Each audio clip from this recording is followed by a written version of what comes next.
One time. Yeah. 3 times.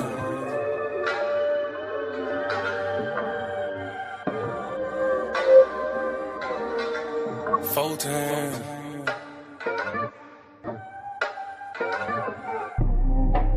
Doing gang things. Living super clean. That done came up. Can't control us. 1 time for the men doing cane thing. Dead fresh to the T, living super clean. 3 times for my foe that done came up. 4 times cause the man can't control us. 1 time for the men doing cane thing. Dead fresh to the T, living super clean. 3 times for my foe that done came up. 4 times cause the man can't control us. Look at you done came up now. Get it how you live, mess the game up now. Ain't messing with yoga, but get the flame up. Hey, used to be Toby, but got your name back now. I see ya, paid under pressure. 25 lighters, got them all on the trestle. If it ain't for you, ain't for you then. If you a lame or a sucker, wanna dress you then. Grown up now, bump the childish ways. Got a wife and a bunch of kids to raise. Punch a clock side hustle or a business you endure to ensure that all the bills is paid. Slow clap for your homeboy, could've turned out like your homeboy. Been on the same block, cooking up the same rock on the cell block lot with your homeboy.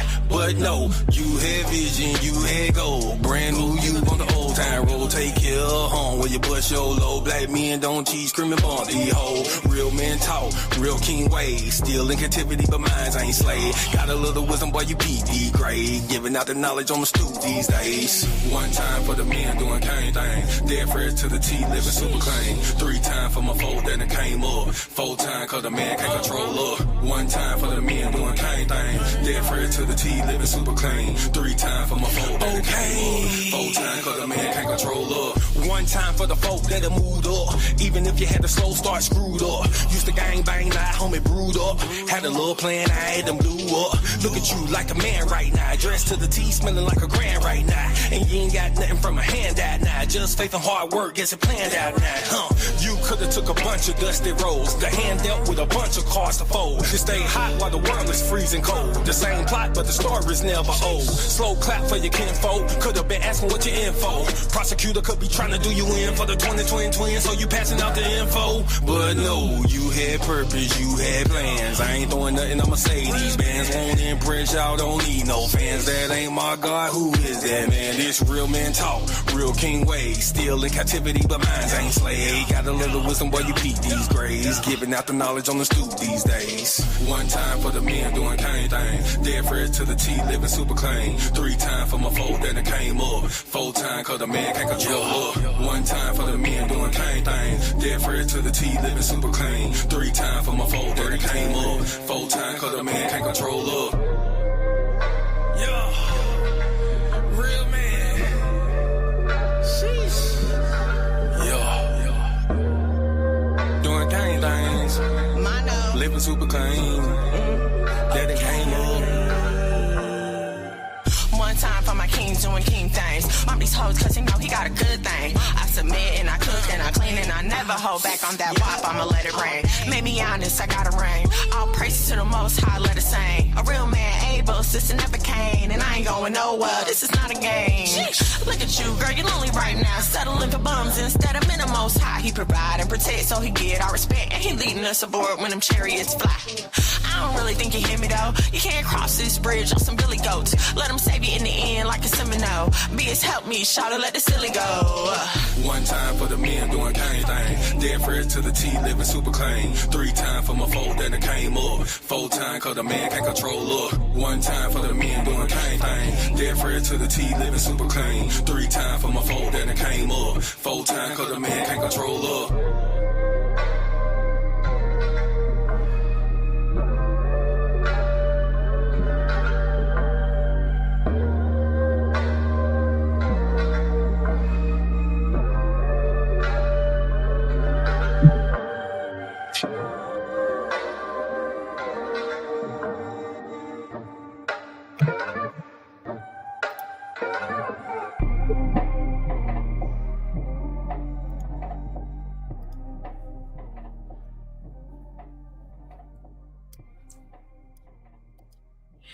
What's up, everybody? What's up? Welcome to the Picking and Choosing podcast. I'm your host, Will Maybon, and we got an interesting show tonight. Hopefully, we get the participation we're looking for because we got to tackle a topic that's seeming to plague our community and putting us in a bad space with each other. We have a problem with this word called control. So tonight we're going to talk about the control conundrum. All right. Oh, we got somebody want to join the stage right away. We ain't wasting no time. Welcome, Miss Mono. Miss Mono's world. Hey. Now I messed up. I was supposed to put the plug up there, let everybody know who was representing on the song. You know what I'm saying? My bad. I messed up. This is what was supposed to be on the screen as the song was playing. King Things by Monologue McGad featuring Miss Mono. You don't love us for real. Miss Mono. My bad. But it ain't too late. We're going to let it scroll through for a little while. We're going to play that song again. We're going to play that song 2 more times before this broadcast ends. So, Miss Mono, I want to talk to you about something real quick. Okay. So, normally when you do a YouTube show, you start off with your monologue, and then people start to come in, and then you start to have the discussion. But instead of doing the monologue first, what I wanted to do is have the discussion with people first to hear people out, and then close it out with my monologue. Okay. So on TikTok, I posed the question today. I put the prompt up, the control conundrum. For those who don't know what we're talking about, here's the control conundrum right here. We're going to put it on the screen for y'all to see. Leading or dictator. There's a lot of people that get these words misconstrued. They don't understand what these words mean. They get offended by the words. So what we want to do is talk about tonight. We want to talk about why is it that our Black women have such a problem with this word? How do they internalize the word? What do they think it means? And we want to be open ears. At least I want to be open ears because I want to understand what it is that a Black woman hears when she hears the word control. I want to understand what is it that a Black woman thinks when she hears the word control. I want to understand what a Black woman fears when she hears the word control. So if you can, you have the floor. You're here now. A little premature, but you're here, and I'm glad you're here. Not premature. I say premature because you're forcing me to do it the way I want to do it. I didn't set the stage to do what I'm doing right now, but you here. So I'm like, great, thank you. It worked out. You know how they say all things work out in God's timing. It just made it work. I didn't get a chance to post the live on my YouTube. I mean on my Instagram today, like I normally do. Just 'cause I forgot. It slipped my mind.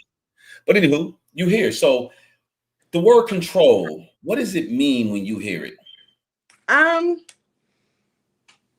It means to have a handle on a situation. It means to have a handle on whatever. I don't when somebody says that my husband controls me, I tell them thank you. It's not an insult. It means that this man has reached a stage in his life where he's able to lead me down a better path. See, here's what's hard, because when you talk about Black women and you talk about what we hear about marriage on social media, it's hardly ever the happily married women that are talking, right? Like right now, like I'm in the middle of cleaning up my kitchen. I just got finished cooking dinner. So we don't necessarily have that time to sit around and talk about our happy marriages. And then the other thing is, when you do get a Black woman talking about her happy marriages, it never fails that here comes other Black women ready to tell you about what happened to their mama or their grandma, or what happened, in a past relationship. It's hardly ever supportive. It's hardly ever curious. It's hardly ever, oh, how can I make that happen for me? It's always like somebody told me earlier that I was selling my soul for a marriage certificate. What? Okay. So, you know, and then I blame our current thought process around feminism, because that's the main message from feminism, right? Don't let a man control you. You can be your own woman. You don't need a man, all this other stuff. And so when you're fed that, when you don't grow up with a father, you don't understand what control means from a man. You automatically assume it's abuse, because when we watch television and we see a black man that is in control of his household, they will paint that as abuse. You hardly ever see a level-headed black husband leading a black family. So I think that all that together gives us the problem that we have when you talk about black women and the word control. I think. Well, if we look at if you look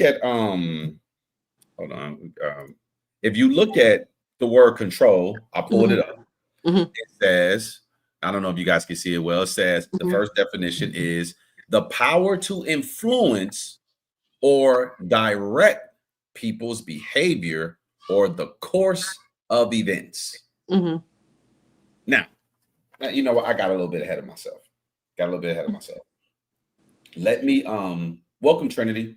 Let me help you ladies understand what we're gonna be covering right now.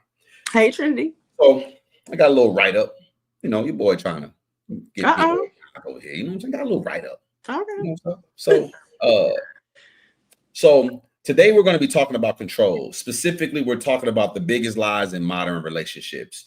That is the lie that women don't want to be controlled, and the lie that men want partnerships. In other words, not to be the leader. We're going to dive into why so many men are hiding behind the excuses of women's freedom of choice, women's liberation, and feminism, as you just stated, and how in spite of all this, women are screaming to be led. Now, when you listen to women, when they talk, they say all the time, men are the leaders. Men are the leaders. Men are the leaders. Men are the leaders. Men are supposed to be the leaders. Men are supposed to be the leaders. Men are the leaders. Men are the leaders. Men are supposed to be the leaders. Men are supposed to be the leaders. Well, if he was leading properly, well, if he was this, if he was that, men, lead. But then they also use words that contradict themselves. They use words like, I'm looking for a partner. Now, help me understand, how is it that a man can lead if he is indeed your equal? And they'll also say, I'm looking for a man who understands that I'm his equal. Yeah, I can't explain that mindset, because I've never been that kind of woman. Like, even, you know, back in my run the street days, like you had to have some kind of power, some kind of leadership quality. You had to be able to teach me something. You had to be able to, I need to be better when I leave you, if I leave you, than when I ran into you.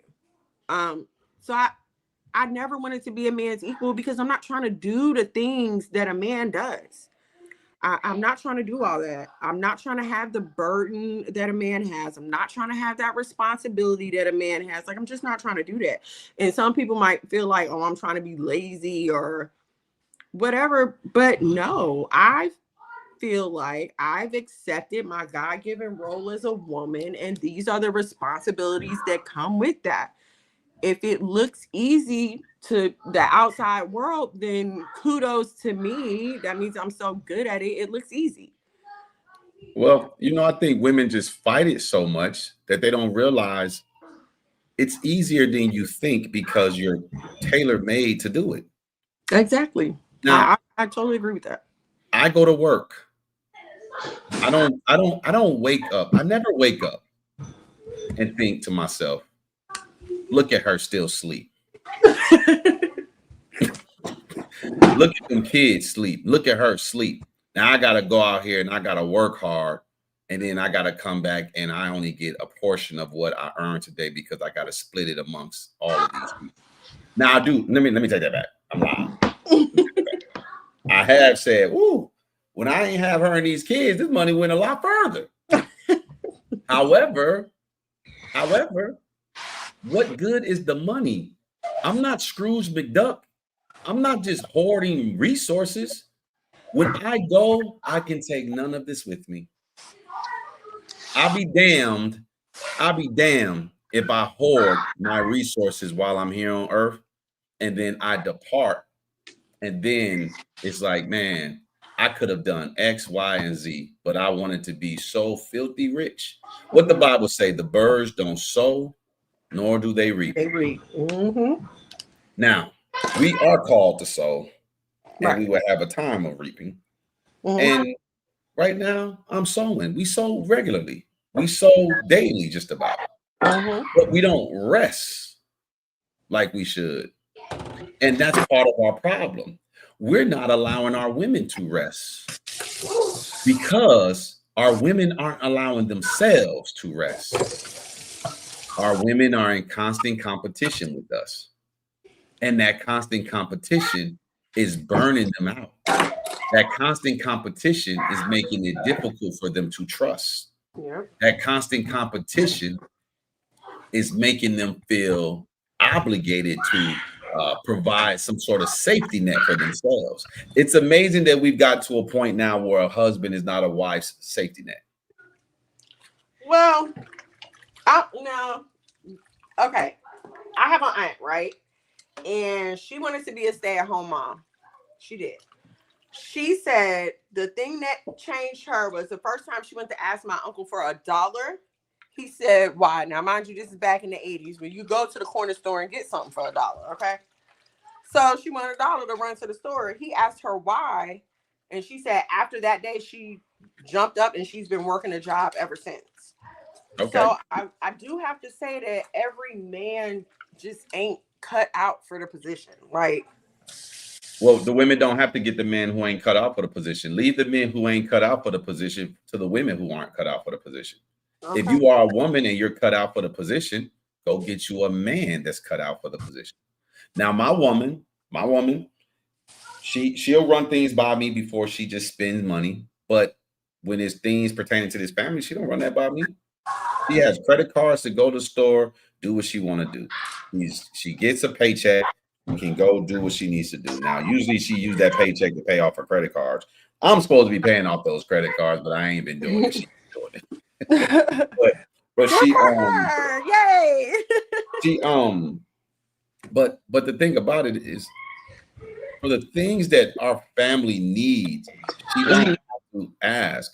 She's able to go get a massage when she needs a massage. She's able to go get her nails done and a pedicure when she needs to get that done. There's always gas in her vehicle. I make sure that it's just little things that we do to service one another. And I think we've lost the art of servicing each other because we're constantly thinking about safety and security. You know what I know is one thing we do not do, Ray, or our Black women do not do? Right. So you don't have the confidence in your man that he's going to do right and steward finances the right way and not use it as a leverage over you. You women go get jobs, right? To avoid the leverage that a man has over you, like you just described, what your aunt did. But what you guys don't do is go get a second job to provide security just in case the first job does that. Hold it over your head. Because couldn't that first job threaten to fire you every day and have you feeling just as vulnerable? Yeah, every day. Yeah, you're right. So why don't all you women have a second job just for a safety net for the first job? I don't know. Miss Trinity? Because there's no need when you have trust for the first job. You see, so here you go. Listen, man, I ain't gonna play no games here. I'm here for the schmiz. Okay. The trust, Miss Trinity, are you saying the trust you have in the first job is the trust you can have for your husband? That's what I'm trying to tell you. Oh my goodness, Miss Trinity, don't be doing no mic drops over here. Well, I ain't getting no gifts on YouTube. This ain't the talk. Right? Miss Trinity, that is my job. Don't be over here doing no mic drops. I don't do nobody showing me up with mic drops, okay?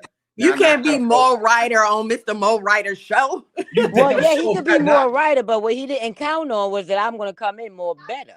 You listen. You can be more better. Don't attempt to be more writer. Yeah, listen. I ain't here to step on nobody's toes. I'm just here to work my position. Okay? Look, hold on. Watch this, Ray. Look, stay in your lane. I don't do that. Don't be like that. Yo, I cannot stand you on purpose right now.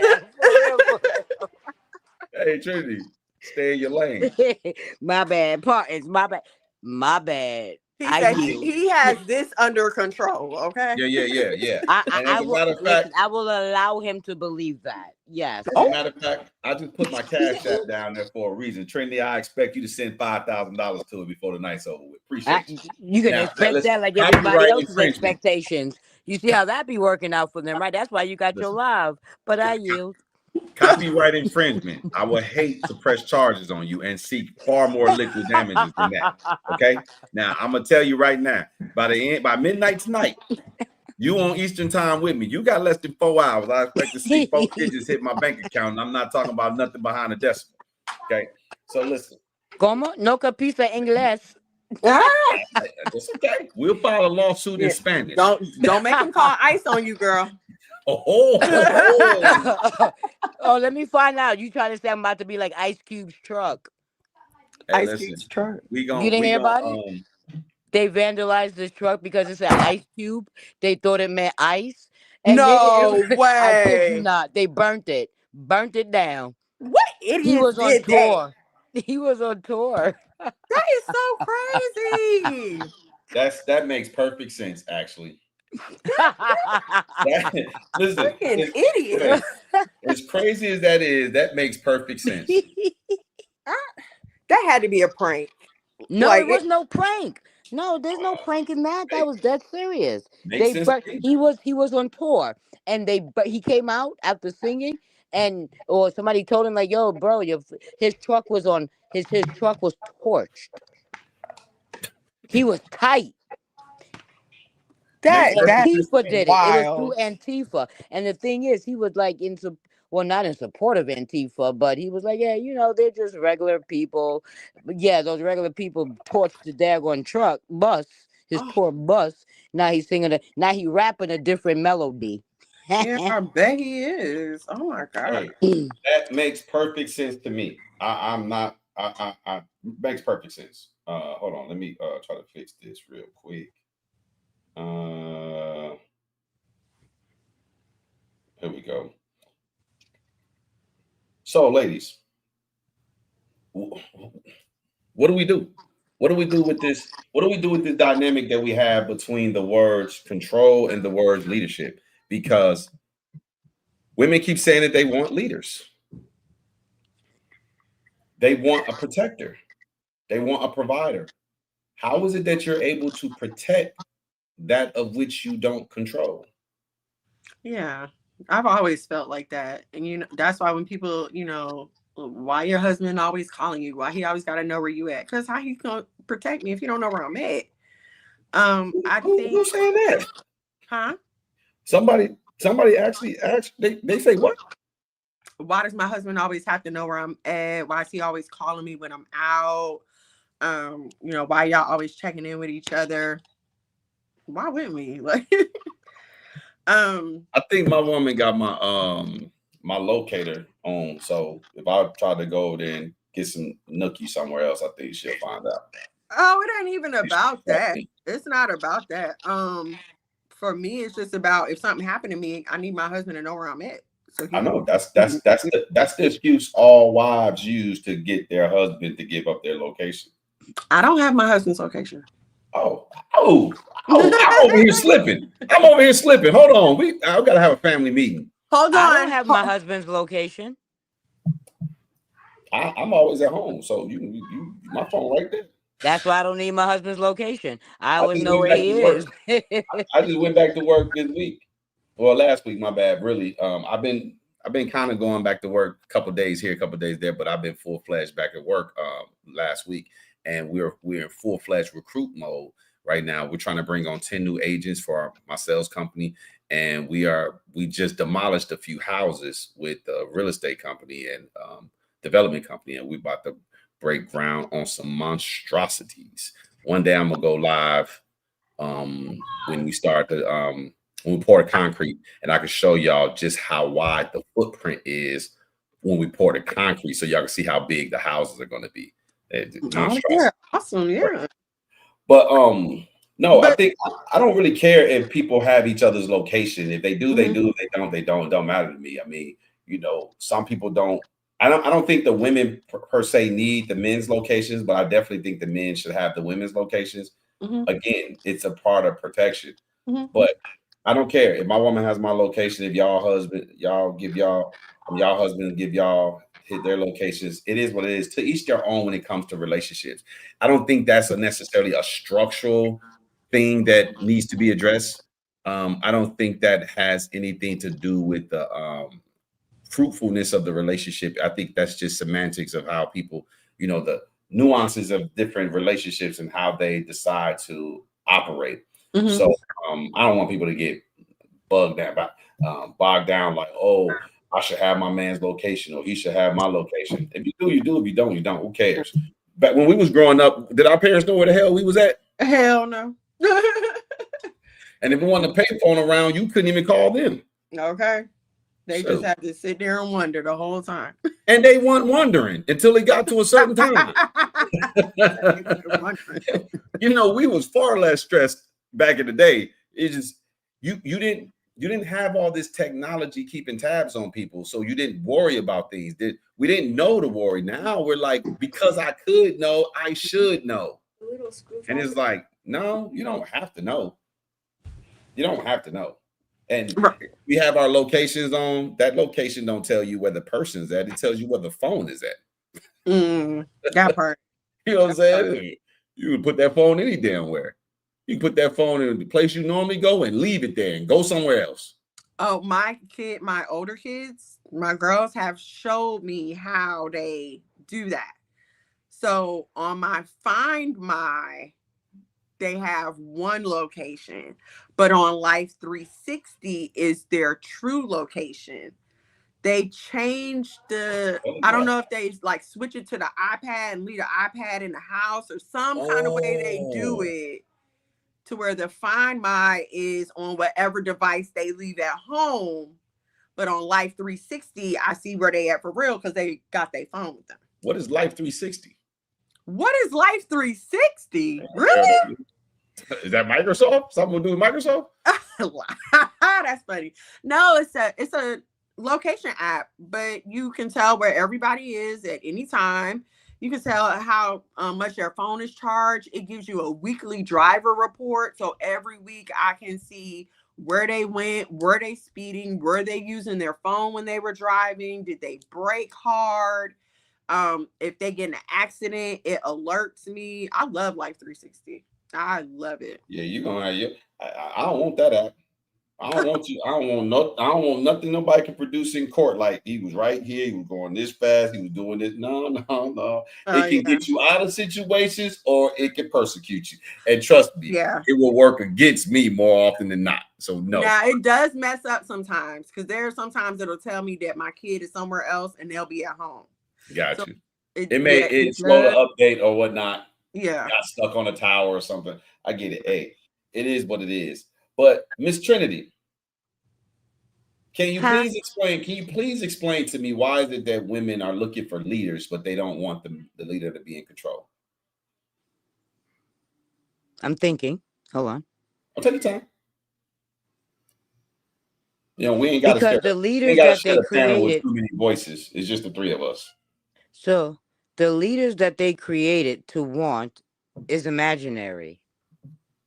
So because the leaders that they want is imaginary, they can also imagine themselves getting away with everything without consequences, without penalties, and yet expect to get the desired result, which is protection and someone to defend them. Do you think these women really want to be defended? And defended by whom? Yeah, they want to be defended when they they want to be mess up. defended. Yeah. What you say, Ray? Yeah, they want to be defended when they mess up. Of course, they want you to come to their rescue when they mess up. But before the moment they realize they messed up, you better not say nothing. Who do y'all think they wanted to defend them? They men, the imaginary leaders. I agree with what Sis said. She been cooking all day. No, you've been cooking all day. She about to get a summons. You're about to get a summons. She about to get a summons. Like, they want leaders, but they want leaders that do what they want them to do. They want someone to make it easier for them to do what they want to do. They don't want to get on board with a man's vision and help him build and go somewhere. You know what I mean? So speak to this. How has the media and society shaped and blurred the lines of control and leadership? What do y'all think what mediums, like, people like to blame social media a lot.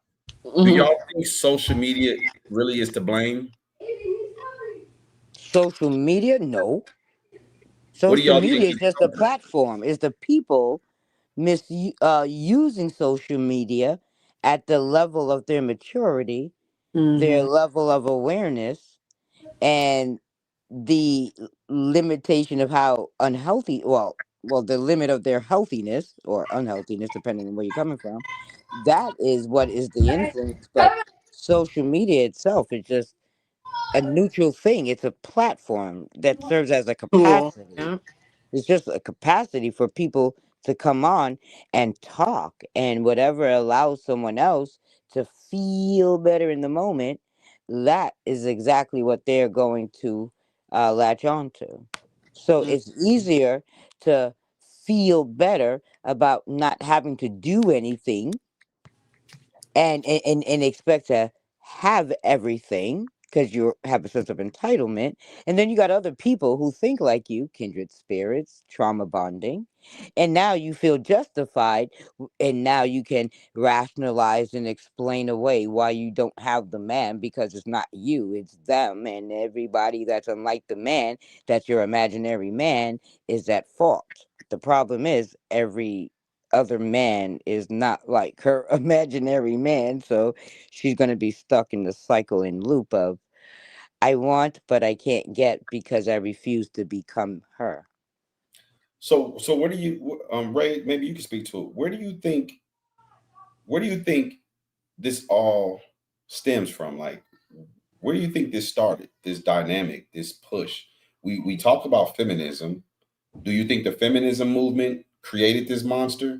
Do you think it was part of what created it? Do you think something else contributed to it? What do you think? And I'm just speaking for Black women. I'm not speaking for women in general. I don't speak on non-Black issues because I don't know these people. Right. Hell, I'm starting to realize I don't know Black people.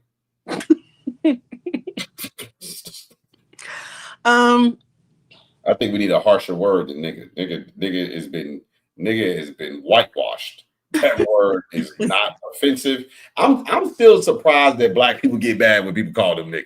Right, me too. That is the stupidest thing ever. Like, okay, and they keep on talking about the history. It's like, yeah. I mean, okay, and yeah.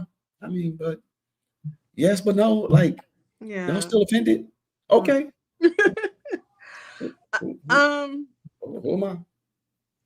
So, one second, Ray. Before you say that. Mm-hmm. Ladies and gentlemen, on Instagram and TikTok, we are streaming live on YouTube. It is an open panel. We have two lovely ladies here articulating from their perspectives. We're talking about the control conundrum. There's a problem with this word control, and women seem to be up in arms whenever a man exercises control or appears to want to exercise control. Women fear the word control. They say it puts a bad taste in their mouth. They think in terms of a dictatorship. We'll talk about that in a second. But at the same time, they are looking for leaders. So if you are on TikTok or Instagram, if you want to join the panel, if you are a woman, you are more than welcome to come. If you're a guy, come over. listen up for a while, let us get through it. Once the ladies speak their piece, then the gentleman can come up, because we're trying to hear from them. I don't want to hear men convoluting what women think and what women are saying. No, we want to hear from the women. What are you women thinking and feeling? And I feel like I'm being robbed and cheated out of this great topic right now, because we have two women who are spoken for on this panel, and they don't have this problem. So I don't like the fact that I can't get the real hyenas out here who really have a problem with this, or the women who are bitter, scorned, angry, mad, lonely, tired, frustrated, weary. They never show up. The women who need the help never show up. They used to show up until I was decimating people on Instagram, where I developed the name Mr. Moore Writer. I developed the name Freddy Krueger and opinion phobia and picking and choosing. And then when I started coming on YouTube, developed the name The Paul Bearer. So when you become infamous, notorious, people don't want nothing to do with that. They're like, hey, I have a smoke show that I do on Thursdays. Ladies, do you know how many smoke shows I've done? No. Take a guess. 0. 0. How do I know? 0. I got they don't want ball. that smoke. 0. I'm easily found. My rhetoric is all on these social media streets, so I can't hide behind the things I say. I say things like, if you show cleavage, you a hoe. This man, I swear. I say things like, you're not a man if you're not a lover, leader, provider, protector. I say a man is the prize. I say a lot of stuff that people do not like to hear me say. So if they have problems with my rhetoric, they can just come on over. I say a woman is to be treated like that of a child. But they take things out of context. They never ask questions. They never try to gain an understanding about what you mean. They just get triggered by what they feel like it means. And because they're triggered, then they speak. Now, here we go again, adding another panelist, another person I do not need to be speaking to. Welcome, Jasmine. It's always the women who don't have these problems that show up and I'm being trolled today. I'm gonna go back into my old life before I had the wife man mindset. You can't.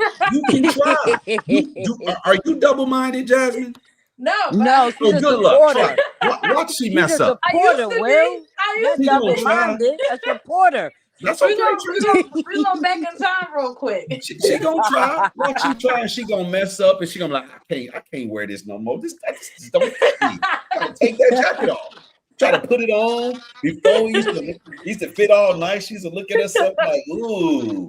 Now she look at herself and she just be like, right. I don't even like the way this smell. Go ahead and put that stinky jacket on, Jasmine. We want to see how long you keep it on. Good luck. And I would love for you to try to tap back into your old ways. Because all right. Give me a minute. Give me like gotta get into character real quick. Okay, go ahead and stretch or do whatever you need to do. Go do some yoga. Go astral project. Yoga. Go astral project. Go do something. Yo, I'm dead. I'm done. I mean, she better find someone. Go talk to the gods or whatever. Well, I was gonna say that too. Like I was like, okay, let me slip back into my old mind. Yeah, please. I hope all three. Let me get my crystals and my sage real quick. Like, listen, I'm getting a little rusty. I'm gonna tell y'all right now. If somebody want to debate me, this is the best time to do it. I'm as rusty as I've ever been because I haven't had a good debate in a long time. I mean, there was a gentleman I was talking to on TikTok about 2 hours ago. We were talking about what we about to talk about in a second here. We was talking about leadership and dictatorship, and he thought he was cooking. Ooh, he thought he was cooking. All you gotta do is ask a couple questions. You ask a couple questions, people start to think like, damn, I sound stupid. I don't know. I probably should shut up, but they don't ever shut up. They just keep talking. And then I kindly remind them, hey, you might want to bow out. Wait, I'm trying to remember the quote. Something about tolerance, right? No. Not that one? Not that guy? This was the person who said that when tolerance stopped. Dude, I just said the word tolerance. You were like, no. Oh, Okay, my we're gonna bad. pretend Yeah, it's she your did say idea. that. Never mind. No, Mr. Moore You right. writer. My bad. He Listen, said he rusty. It's He okay. said he rusty. I So that told means you. his listening I skills told you ain't I'm on the rusty beam right right now. now. This the best time to debate me right now. His listening skills ain't on the beam right now. Hey, my bad. That was real dumb and slow of me, wasn't it? I hope somebody take that bait. I hope somebody be like, "Ooh, this is the time to get them." I'm looking forward to it. Anyways, so yeah, Trinity, I'm Right. sorry. It's a perfect advantage. Maybe I wasn't listening well. So yeah, tolerance. You know what came next, Trinity? You remember what came next? Oh God, unfortunately I do. Oh, go ahead. My fault. Well, go ahead. No, go ahead, Jazz. Of course, Jasmine is tapping into Miss Hyena because she jumping in and she trying to help you when it ain't her I said turn I to gotta talk. get into my character. That's I the first see. And start. I'm just simply Doing a playing Interjection. good job. along, before I eat her behind up like the lioness I am. She's doing a good job. Come on, I'm Jazz, just tap stalking in. her right now, looking See, for the I weakness. understand what he's saying because leadership and dictatorship is not the same. And it Hold is. on, Jazz. Hold on. I want to make sure Trinity remember who I'm talking about. He said, when tolerance That's ends. Jonathan. I'll say his Damn name. it, why I you ain't say the scared. man's name? Huh? Why you say his name? Because he ain't here. Nobody else know who the heck I'm talking about. No, because what happens is it always get attributed to me as though Everything I'm is your doing fault, something. Mr. Moore Writer. So what I'm the not heck? worried about it. Listen, I I think love. why you bring it up? Well, listen, I always call people names, but I was just But trying that's who it was. Yeah, but don't nobody know nothing. I was just trying to make sure me and you was on the same page. Now you want to throw the nigga on the bus. Oh, now you try to throw me under the bus and want me to throw somebody else. Let me tell you something, okay? I'm going to allow you to believe things that are not of reality. And I'm going to yield and just say, can you get on with it? What about him? Well, I'll tell the ladies. I think Jazz was there. She probably heard. Well, Ms. Mono. Yeah, I was So there. the claim was when tolerance ends, leadership begins. I said, what? Sound like a quote. Some old Negro spiritual. It Kind of is like a a quote. So tyrant. he didn't say anything bad. He didn't say anything wrong. I mean, He did why? say something wrong. If he didn't say nothing wrong, I wouldn't have No. I mean, wrong. No. Okay, I didn't say he didn't say anything incorrect. What I was implying when I said said that I didn't think he did anything wrong, meaning that I didn't see any reason why not to say his name, type thing. That was it. I think it's because it kind of throw a little salt in the wound. They'd be a little embarrassed. They'd be like, damn, I thought I said something good. And then I get decimated like Oh, that. see, that's your projection. Yeah, okay. Yeah. I think most people stupid. So There you go. definitely There you think have it, boys and girls. organization once they talk to certain people, like, damn, I shouldn't have said that. When I get around real smart people, I tend to speak only about the things I know, that I know for a fact, that I know for a fact, that I know for a fact. Less is more. You don't have to do a whole lot of talking. Have short, concise statements. Don't run on with a filibuster. People get to talking and they get nervous. And they start pitting out. Their armpits start sweating and they start talking faster and they start talking longer. And it's like, damn, you don't have no punctuation in your speech. There ain't no periods. Everything ends with an exclamation mark. Everything's in all caps. Slow down. Anywho, we can rag on women all day long. Y'all know me. I can rag on women all day long. I don't like doing that, though. I'm an equal opportunist. I am what they will refer to as a misogynist. But I'm not just a misogynist. And when I say I agree, I am a misogynist, but I'm not a misogynist in terms of I hate women. I do not hate women. I'm not a misogynist in terms of disliking women. I do not dislike women. I'm a misogynist in mistrusting women. I do not trust women to be honest. I do not trust women to be fair. I do not trust women to communicate properly, to actually say what they mean what they say. Everybody always want to hide behind how they feel. And I would tell people, when you feel whatever you feel, you are always right. How can I debate how you feel, Ray? Ray, you can be in the middle of Antarctica. It can be freezing cold, the coldest day of the year, and you can tell me you hot. I feel hot. Can I tell you you're lying? Nope. We could be in the middle of the Sahara Desert. The sun is at the highest peak, hottest day of the year. And you can tell me you cold. You feel cold. How could I tell you lying? You can't. So with that being said, whatever you say, and when you put the words "I feel," you are 100% right. I cannot investigate if you truly feel the way you say you feel. I can't. I gotta just accept.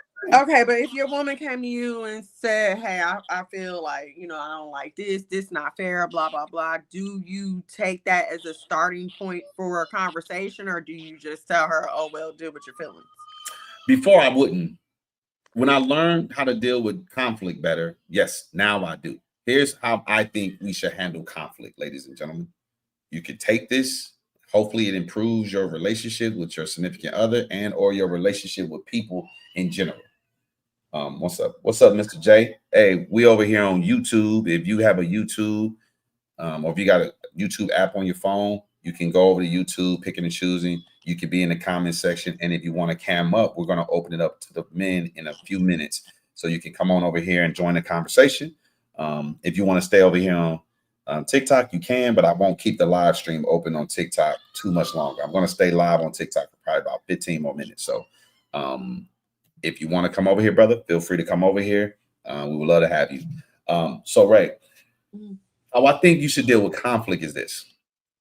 I think we have to learn, and I got to do a better job of it as well. I haven't completely mastered it, but I think I do better than most people because I've been doing some self-evaluation and I'm noticing I'm getting better at it. How am I getting better? The two platforms that's helping me get better at it is YouTube and TikTok. Okay. Why do I say YouTube and TikTok? Because I've realized that I need to rebrand myself. I didn't want to rebrand myself, but I need to rebrand myself and to have more fruitful conversations. I don't care that people take heed to what I'm saying. If they listen to me, great. If they don't, oh well. But I would just like to get a little bit more because Instagram is burnt up. They don't let people know you live. You can't. If you try to switch from Wi-Fi to your wireless network, your comment section break. If your phone, your Bluetooth connect, your live, your picture will go out and it'll just spin. So Instagram is not a good platform. What up, Mr. Mono? Oh, what it is, my Hey, sir. Hey, we need to do a King Thing remix. You know what I'm saying? I'm gonna write the fourth verse. You know Lord, no. I just take not the fourth off. You know what I'm saying? I'm like, F these hoes, F these lies, F these That is not the theme of the song. We're not writing that song, sir. That's just my verse, sir. That ain't the song. That's just my verse. That's just fit it in however you need to. Now get out of here then, sucker. Anywho, I think we should learn. I think we should learn to accept whatever it is somebody says. So we'll wait for Miss Ray. Okay, so, my bad, y'all. Oh, you're fine. You're fine. So Ray, I think though, to get back on a serious note, I think we should learn to accept whatever it is a person says, no matter what it is. And when I learned this philosophy, I just didn't really. I think if I would have adopted it more, I think it would have saved my previous marriage. Or maybe it could have saved my previous marriage. I'm not saying I'm the fault of it. I just think that I could have turned the tides earlier on and things would have just drastically changed. I could be wrong. What do you mean by accept what a person is saying? Just that. Just whatever they say. Let it don't rebuttal, don't disagree, just accept what they're saying. So I understand because that's what I do. So I think, you're welcome. One question, hold on, Trinity. I'm sorry, I'm not trying to interrupt you. Are y'all talking about in dating or in marriage? In general. In general. In life. It is. In general. Whoever. It could be your children. It could be your kid's school. It could be the cop. It could be judge. It could be a crackhead. I don't care who it is. Whoever you are conversing with, if conflict was to arise, welcome, Jay. We're gonna hear from the gentleman. I'm gonna leave you on the stage, but we're gonna hear from the gentleman in a little bit, right? Jay. So we're gonna let the women get all their spilled out. We're gonna cover one more segment talking about the men. As soon as we cover that segment talking about the men, Jay, feel free to chime in. No problem. So I don't care who it is, right? We learn to accept what people say. When I first moved to Atlanta, the first dude I met here in Atlanta was of the homosexual community. I didn't know he was of the homosexual community. I was looking for a place because I was trying to find me an apartment because I just literally came down here to visit my aunt, decided we were going to stay. Oh, now we got to find a place to live. So I'm just looking for apartments. I don't even have a job yet because I quit my job when I came to visit. Like I literally quit my job, came down here to visit. I was about to move to Dallas, Texas, but came to visit my aunt first. We fell in love with Atlanta, decided to stay here. So I was like, all right, cool. We're going to stay here. So when I started looking for apartments, I met a guy who was a leasing agent, right? So he touring us and everything. We look at the apartment, super cool dude, super funny, hilariously funny. So as we're leaving the place, I'm telling him like, hey, I don't have a job yet. I don't know how many of these units y'all have available, but I got to desperately look for me a job and then come back, try to secure one of these apartments. And he was like, all right, well, we might be hiring. I was like, word? He said, well, yeah, let me talk to the supervisor manager and see what I could do. So I end up getting a job at Discovery Mill Malls. Remember Discovery Mills Mall? Yes. So I got a job there. And like 2 days after I looked at the apartment, I got a job there. Back in the wireless industry, I used to sell cell phones. So I got a job at a cell phone kiosk. And it was crazy. Listen, I took a job paying $7.50 an hour. And it was going to be, and also with commission or whatever. Now, mind you, no, not yet. I can't tell y'all that part yet because that part didn't come yet. So anyways, I took this job and then I show up to work. I started work like 2 days later. So now it's been like 4 days or something like that since I toured that apartment community. And when I show up for work, I get a call. Soon as I get to work, the mall opened at 10 o'clock. I get a call like 10:15. Hey, I got you an interview. I'm like, what? When? Today, if you can. I said, oh man, I just got to my new job. Now, I didn't want that job. So I was like, hey, can y'all move the interview to like 12 o'clock and I'll see if I can do lunch at that time. They was like, yeah, they scheduled it. I checked, hey, can I do lunch at 12? They said, yeah, cool. Now, mind you, who doing lunch 2 hours after their shift start? Right. But anyways, I did lunch at 12 and I went and did the interview, got the job. And so I didn't even go back to the cell phone place. I just quit, right? And so Buddy helped me get a job. And I told him, I said, if you help me get this job, you know what I'm saying, I'm going to get you a pair of shoes because he liked the shoes I had on when I came to interview because I was dressed, presentable. And I said, if I get the job, bro, I'm going to get you a pair of these shoes. So I got the job. So I was like, cool. I went and bought him a pair of shoes. And then our friendship started right there. Now, I didn't know he was gay at the time, but he looked gay. So when we was leaving the apartment community and I gave him my contact information, I told my ex-wife, I said, I think I just gave this gay dude my phone number. Like I was super homophobic. So I was hesitant to give him my number because I just didn't like the way he walked. So anyways, long story short, get the job, start working there. And over the weeks, we became cool, just talking, laughing in the office, talking about different stuff. And then I had to do like some, what do you call that when you got fair housing stuff to make sure we don't get caught in no discrimination? Compliance. Yeah, some type of compliance with fair housing. So anyways, while we was back in his office taking these tests, we was talking and he just came clean to me. He said, hey, bro, I just want you to know you super cool, man. I like your vibe. You seem to be like you can handle good, tough conversations. He said, I just want you to know I'm gay. I was like, bro, I kind of thought you was gay, but I didn't know you was gay. And so then I said, well, I'm going to take this as an opportunity to educate myself a little bit. So I started asking him some questions about different things. I can't really remember the questions, but one of the questions I asked him, I said something alluded to the fact that all gay men making me feel uncomfortable. And so he asked me, he said, let me ask you a question. I said, what's that? He said, you see women every day, don't you? I said, yeah. He said, do you want to sleep with every woman you see? Mm-hmm. I said, no. He said, why do you think gay men want to sleep with every man they see? Right. Damn, never thought about it like that, bro. Light bulb just went off. So I was just like, and so I was like, At that moment, I started to realize you could accept people for who they are. That don't mean you have to agree with their lifestyle. That don't mean you have to support their lifestyle, but you don't have to condemn them as people.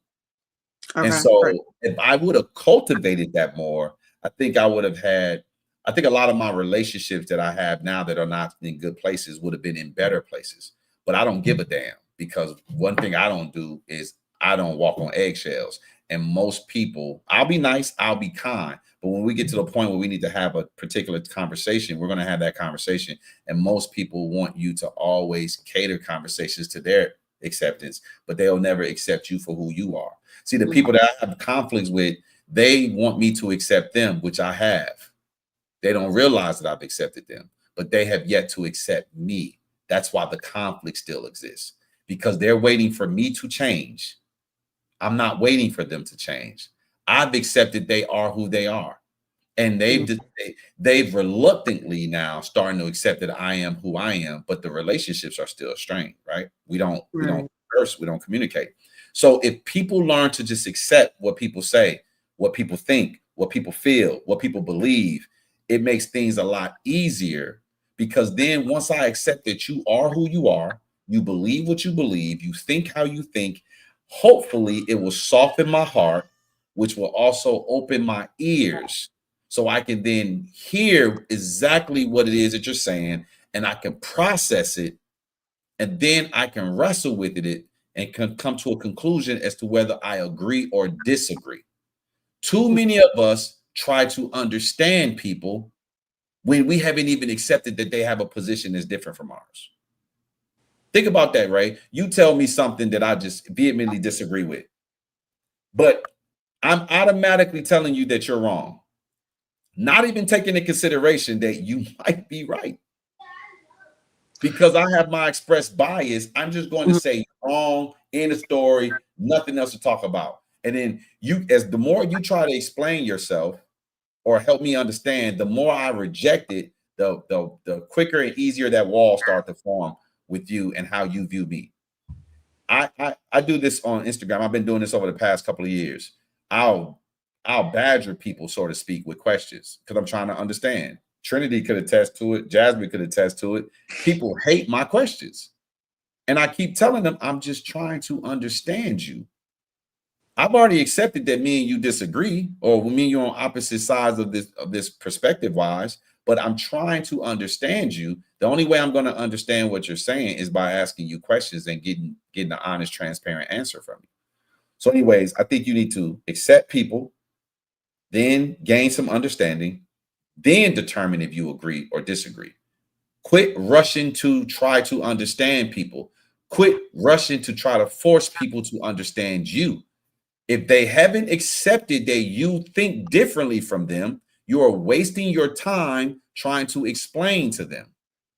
If you won't accept that someone thinks differently than you, you're wasting your time trying to listen to them, because all you're going to do is offend them, because you're going to be rejecting everything that they say. And then they're going to just do, and like mine, reject everything that you say. Then what are you guys even conversing for? You made me proud. You made me so proud. You sound like a mini version of me. Oh, please no. Yes. Oh, please, yes, dude. Those are straight my Mr. Moore points, Ryder is buddy. supreme, ma'am. But that's okay. Listen. I accept that you have to be my offspring. Okay, Mr. Moore Writer. She sunned Okay, you. That's okay, all because good. I'm Mr. More. I'm Mrs. More Better. But no, all jokes aside, right? What I've learned, and Instagram has helped me develop social skills. I didn't realize I lacked social skills until I got on Instagram, and it was a culture shock. I was like, "What the hell? Wait a minute, what's going on here?" So, what I decided to do was, instead of looking at the person who's speaking and judging the person who's speaking, I decided I'm going to start going into these lives, learning the mind. I decided to become a learner as opposed to someone who's proving. And because I'm coming as a learner, what I want to learn is mindsets, because it is the mindset that drives people. Why is that important to me? Because I need to know how I can help, who I can help, where I can help, if at all I can help. You see. So when I started just learning the mindset and asking questions, that's why I ask a lot of questions. And I've also learned, which is very, very helpful, is that I don't listen from my ear. I don't listen from my ear. I listen from their perspective. And because I'm listening to their perspective, I am hearing where they are coming from. It doesn't matter what I experienced. It doesn't matter what I believe. I don't need to agree or disagree. I think that's kind of useless for what I'm doing. So, for what I'm doing, I need to develop understanding. And then I find that when people actually experience being relevant, when people experience being accepted for who they are and as they come and from where they are, they will be more inclined to hear my perspective. And I do have a tendency of changing hearts, which enables other minds to change. So instead of being imposing and insulting and be like, oh, you stupid, oh, you're wrong, Hold on now. unless they're Hold on stupid. now. Hold on, buddy. Hold on, buddy. I Let like me to call finish. people Don't get stupid. triggered. Don't get triggered. There was no pew pew, no shots fired. Let me finish. Don't be like them anymore. Okay. What I was gonna say is, unless they're wrong and stupid, then it's your obligational duty to help them be aware of such. But there's also a tactfulness about that.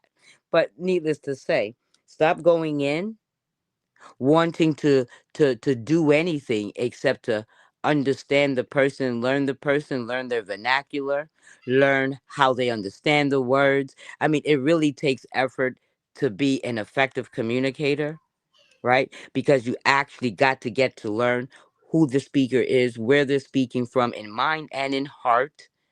And then you can really get to have a decent discussion with them from their perspective, and they will make an effort to see your perspective. And that is my mic drop. For sure, for sure. So listen, I wanna rapid fire through this women's segment so we can get to the men's segment. Hear what you ladies' thoughts are, and get my brother Jay in on this. And ladies and gentlemen, feel free to join the panel. We'll take another gentleman or two if you guys want to come up, because we're about to segue into the men's segment in 1 second. So, ladies, feminism, sexual liberation, just the independence of women in general. Can y'all speak to those three components to see, do they have anything to do with the negative perspective with this word control? Absolutely. Well, speak to it, right? I mean, okay, so sexual liberation and independence. Feminism and sexual liberation came about because a group of women decided that they were tired of living by set expectations. For my life, where I get all of my guidance from is the Bible. That's where I look to for my answers. This is where I establish how I'm going to live my life. So anything other than that is a direct affront. I would never subscribe to it. However, I think a few things that we have to keep in mind when we are dealing with Black people, we have to consider our history. We have to consider the fact that for hundreds of years, we were not allowed to live any type of healthy lifestyle. We were in chattel slavery. We didn't get to raise families. There were no husbands and wives. The wife was on one plantation and the husband was somewhere across the state. We never got back to our original ways of being. So we never got to learn how to communicate as husband and wife. We never got to learn even how to communicate with our children. So you go from that. And I will say that, like, to me, from what I've read, after slavery, during Reconstruction is when we were doing our best. We still had our religious roots. We were still rooted in something morally. Okay. And sidebar, I know a lot of people are going to be like, oh, the white man, Christianity, blah, blah, blah. The Bible is what it is. Okay. That if you can read it for yourself, then you have no way of being conflicted by anything else. Okay. So it's Reconstruction. We're figuring ourselves out. Then all of a sudden, here comes the suffrage movement, and you have women who are not Black, who do not deal with the issues that Black women dealt with at that time or at this time, telling Black women what we need to do, how we need to be living our lives and everything else. Now, mind you, these white women may have been walking around. I'm not trying to make this a race thing. I'm just pointing to the feminism thing. These white women are walking around with generational wealth. Okay. They may have been telling you that, oh, we couldn't get a bank account, but they had bank accounts. Their dads and their husbands were setting them up with bank accounts. They had property. Heck, we were some of their property. Okay. So for them to drag us out of our home where we were to join their movement was bogus, first of all. And then leading up to, I don't mean to keep going. I'm just, you good? You know what I'm saying? It's a complicated question because we never have a time in Black history in America where the Black family is focused on, where therapy is so prescribed as it is now, where we're even able to have these kind of panels and conversations, because all through history we've had to worry about what? Survival, our civil rights, our economic strength. They're killing our babies in the streets. We've had to deal with everything else. So I feel like just now we're at a point where we're ready to fix our relationships with our children. And that's only because, like you said before, we're women. So that's going to be our first thought, like my child. And we have come to a point where we saw our mom survive without a man. We saw grandma survive without a man. And everything they had to say about men was negative. Everything they had to say about men's request, what they need to, be a wife, to be a husband, and all this stuff. We've been told that all this stuff is horrible. So now it's 2025. Women are able to make income. I'm not going to say it's always equivalent to a man's income, but women are able to make a substantial income to provide at least financially for themselves. So then all that is in the back of their mind when their man is coming to them, when a man comes to them and it's like, hey, put yourself with my stuff and let's build more stuff. All that's in the back of their mind is the absence of any kind of relationship teaching for all those years. And then all they have is everything grandma said, auntie said, my mama said, this one's a dog, that one's a dog. These men ain't right.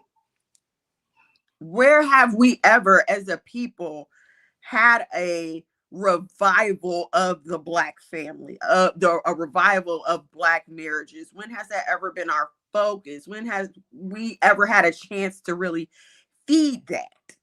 So that's why I feel like Black women have all the issues they do with those words. Okay, I want to speak a little bit to that, but before I do, Mr. GFG, we are live on YouTube. The name is the same, picking and choosing on YouTube.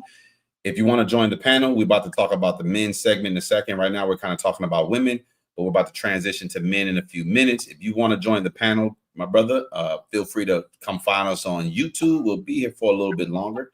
So we're not going to engage people on TikTok, but we'll just periodically take a little break and let y'all know that we are over on YouTube live streaming right now. And it's an open panel, so you can feel free to join the panel.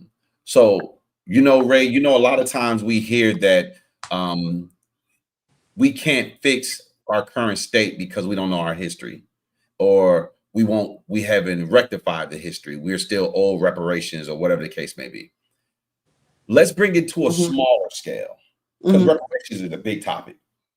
I don't think reparations have anything to do with this. No, but I'm just talking about us as Black people. We constantly talk about reparations and so we bring it to a smaller scale. Instead of talking about Black people as a whole, we could just focus on Black women.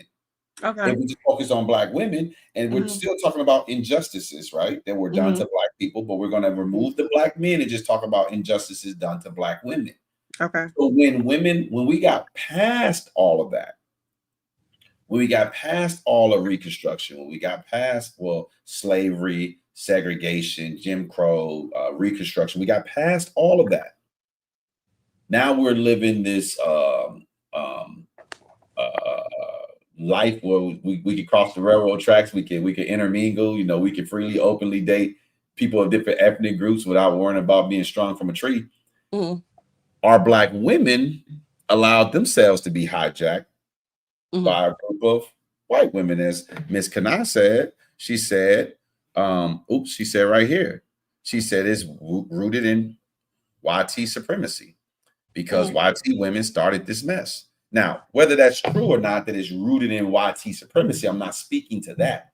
I'm speaking to this was a movement started by white women. Black women jumped on it. They got recruited. Black women didn't just jump on it, they got recruited. Right. Now, I never hear Black women bringing any grievances to white women. When is the last time you heard of Black women bringing grievances to how white women trick them? Everything that happens, how white women treat Black women? Trick them. Oh, trick them into joining the feminism movement. Think Right, about this for a second. Every time that a Black woman is oppressed, she makes it seem like it's a man doing it. When the people who put them in this conundrum is white women. No, you're right. I totally agree with you on that. It's crazy to me when they talk about, well, the whole goal of feminism was to let women allow women in the workplace. I ain't never had a problem getting in anybody's workplace. Y'all was trying to get me a job when I didn't want to. There was a time, I believe it was during World War I or II, it had to be during World War II, when white women were actually writing letters to the government to have it illegal for Black women to stay at home. It was illegal for a Black woman to be a stay-at-home mom. So I'm always looking for the. Hold on, so I want to address something real quick. So look, I don't know, I don't understand people that well because I think most people stupid. Now, I'm not going to call this individual stupid because I don't know this person and I'm accepting what they say, but I don't have a chance to ask them any questions to understand how they got to that point. So the gentleman cammed up on TikTok, sent a request, I accepted him. And then I made it clear that we were streaming on YouTube, that if they wanted to participate in the conversation, it's an open panel. Feel free to come over here. You can cam up, blah, blah, blah. And then they dropped down. I was assuming they was coming over to YouTube. Maybe he's here, maybe he's not. I don't know. But then in the comment section, he put, so can't speak. Yeah, you can speak. We're not streaming on TikTok. We're streaming on YouTube. Like, I'm not gonna have a YouTube and TikTok. I'm not gonna go back and forth. Do both, yeah. Anyways, I just thought that was an interesting example of how people, and I don't mean nothing ill towards his brother. I don't know. Maybe he's here. Maybe he's like, okay, maybe left to come over here, but I don't know. I don't know.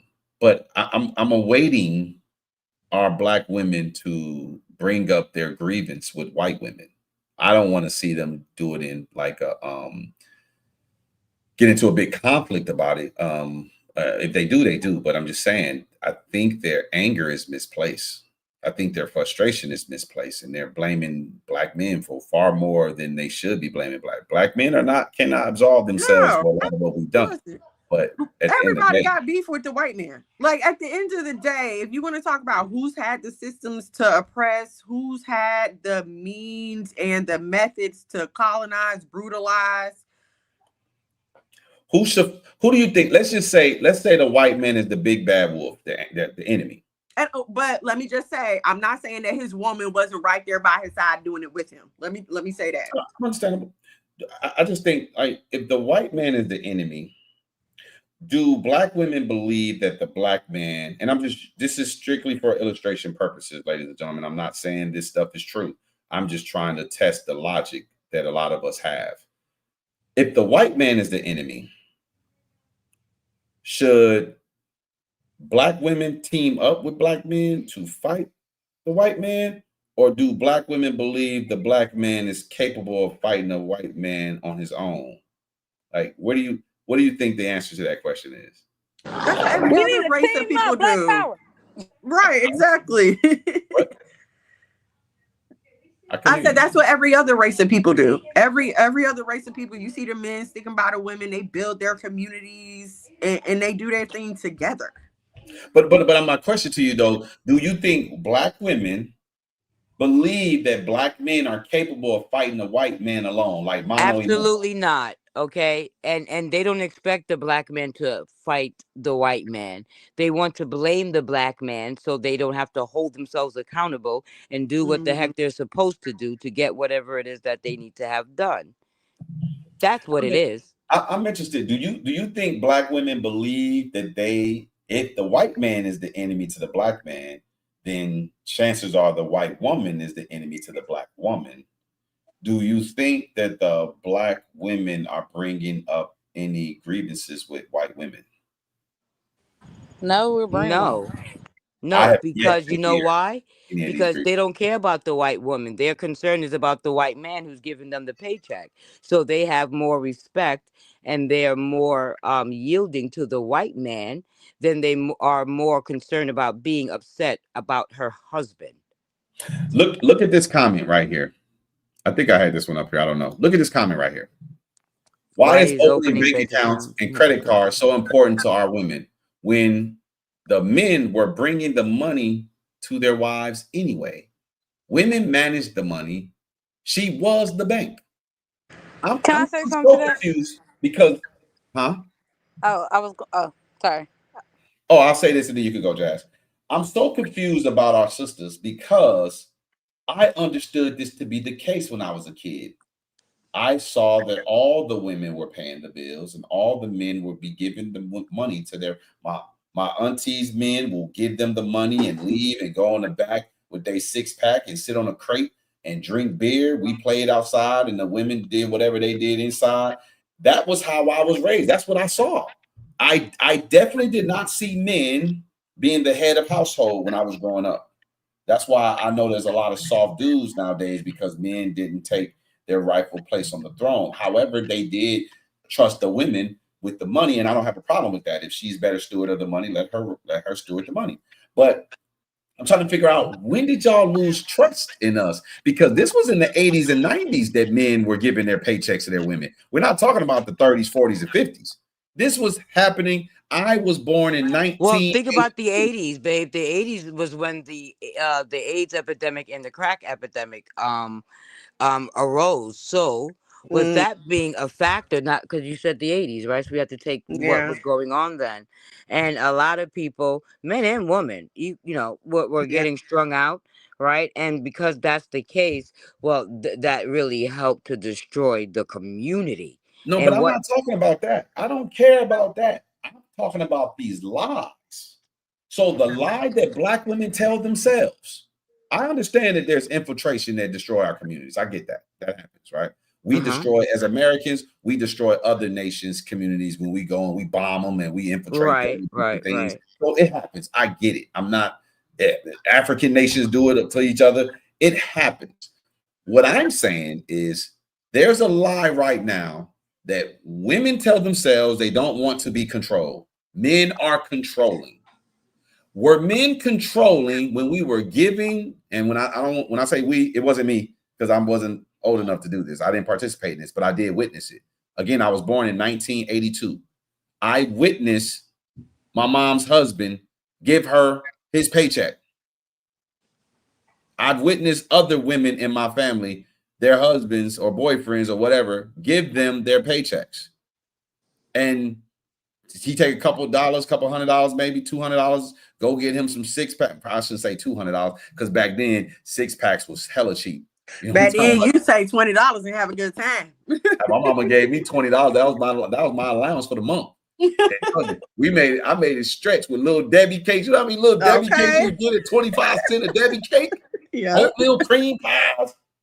So look, what I'm saying is, when did this notion come about that women could not trust black men because we will abuse them with our money when we have a history of giving them our money? Even to this day, we give these hoes our money.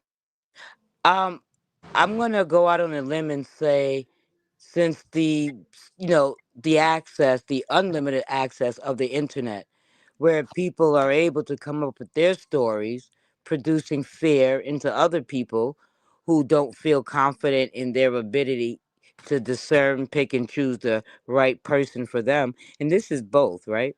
So, but we're not talking about both in terms of like them losing the trust.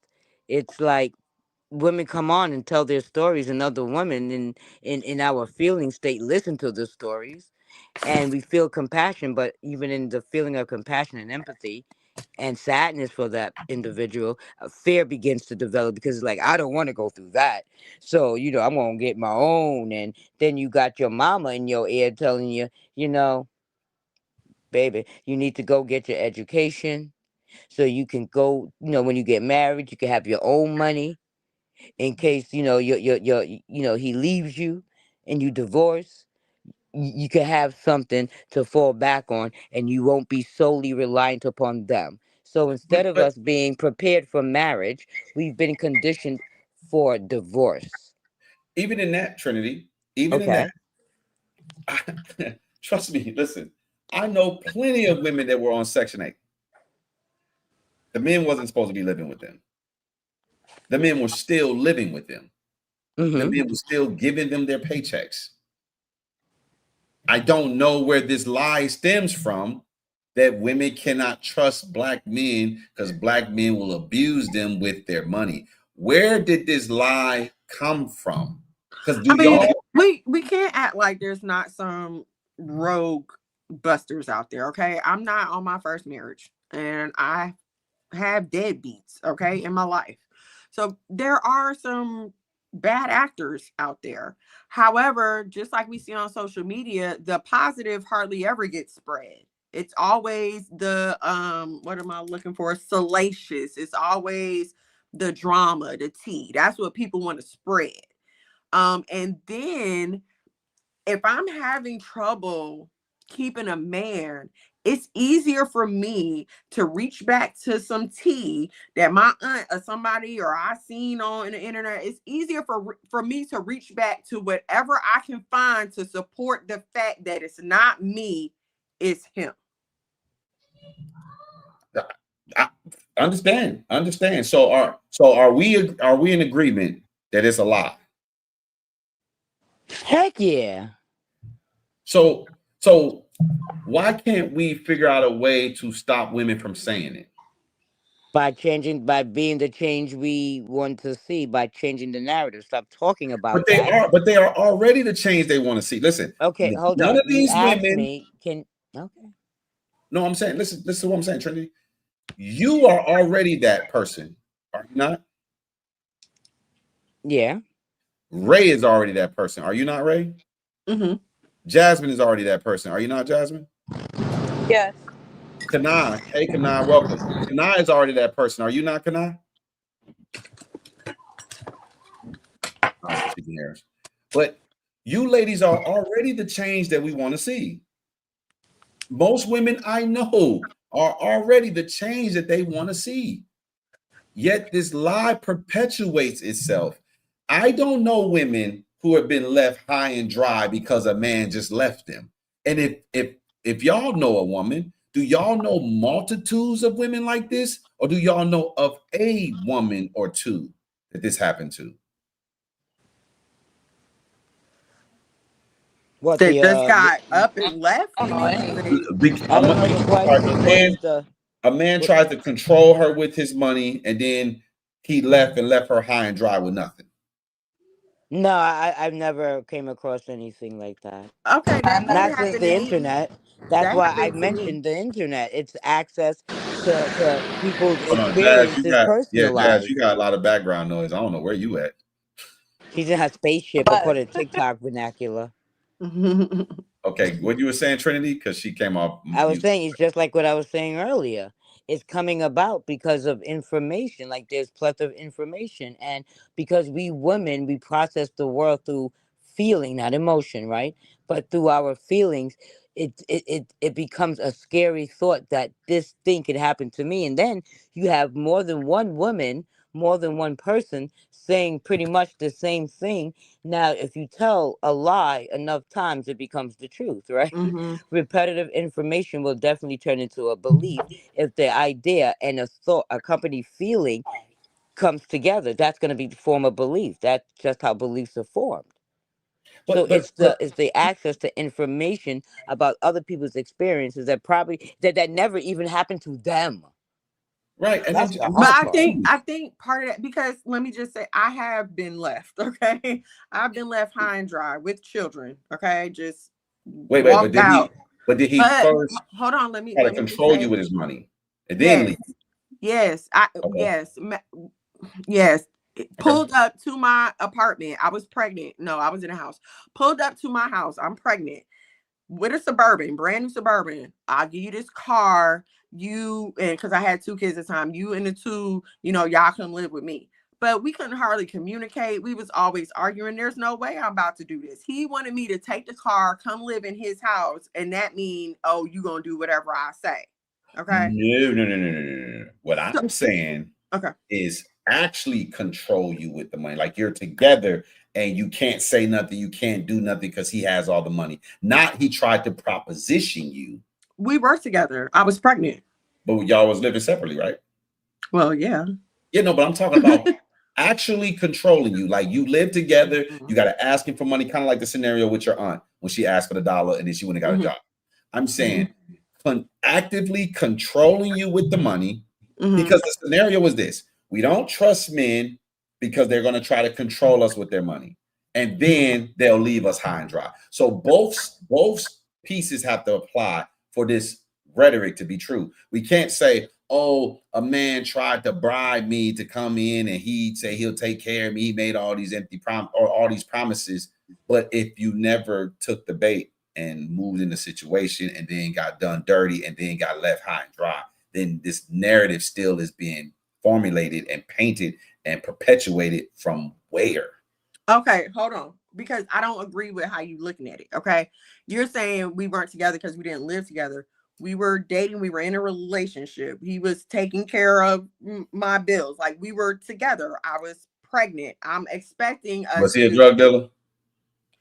Not at the time. No. I don't stand you on purpose. Not with me. Not with me. No, that don't count. No, because listen, I knew he was a drug dealer. Let me tell you why I knew he was a drug dealer. In his past life, what the hell did you believe? He probably had residue money from drug dealing. Let me tell you why I knew he was a drug dealer. That got to do with me. Because no average black man who have a 9-to-5 is taking care of bills at 2 households as the norm. He was selling cars and he had rental properties. Listen to what I'm saying.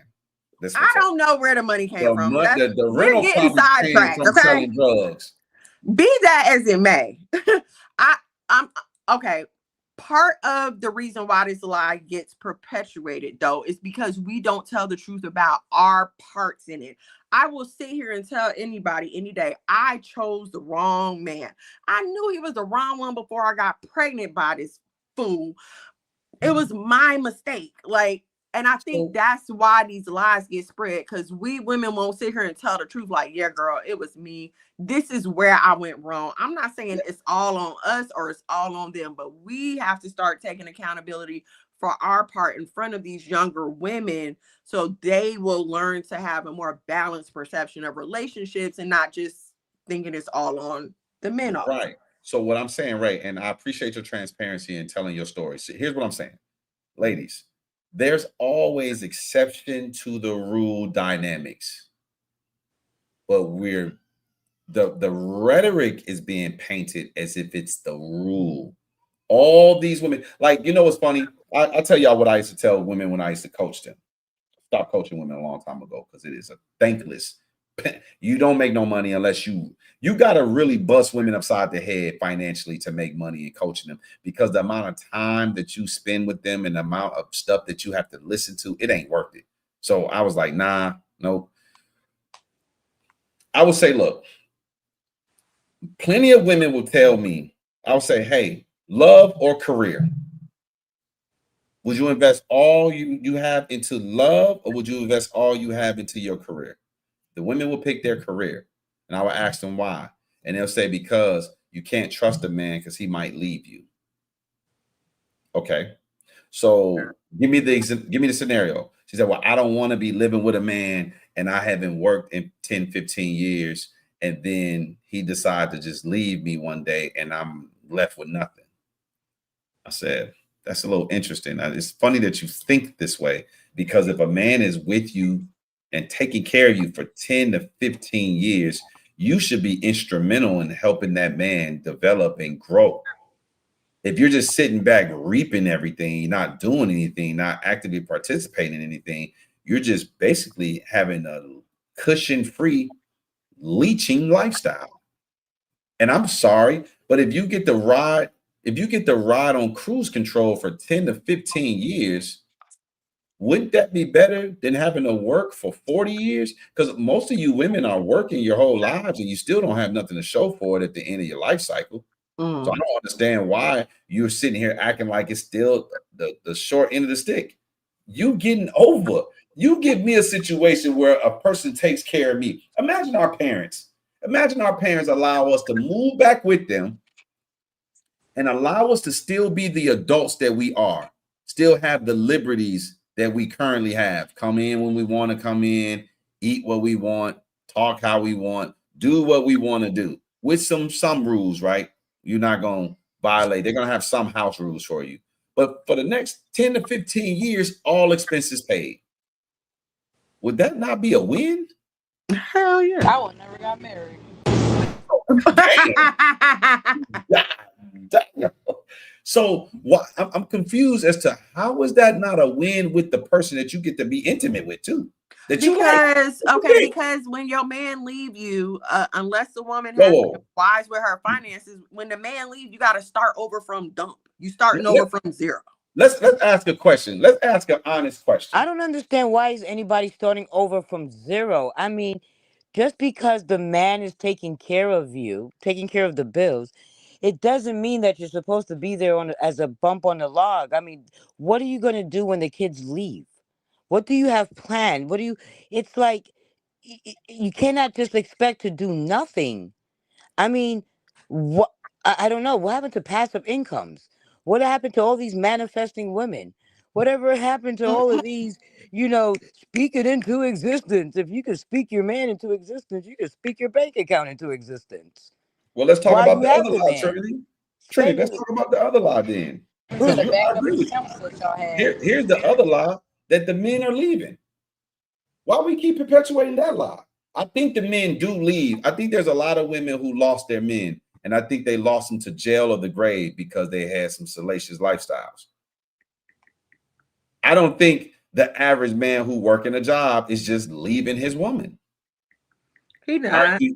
Do y'all believe the average man who has a job, who's a honest, tax-paying, above a reproach type of guy, who's honest and fair, is just leaving his woman and children? So why does that lie continue to get perpetuated? Because the truth will make her look bad. Every woman the reason why they think that is because women have a bad habit of believing that men's experiences are like theirs. They're projecting. They believe that men live the same experiences as they do. That's the reason why. Unpack that, because here, let me say this, and then I want to hear you unpack that.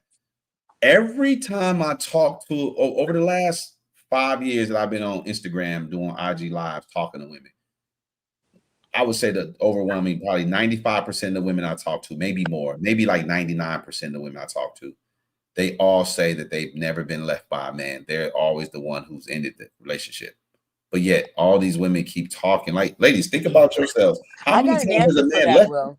I got an answer. Holy crap. Are you ready for this? I hope so. Okay, here it goes. We deem infidelity as betrayal. Once we experience that betrayal, to us, you left.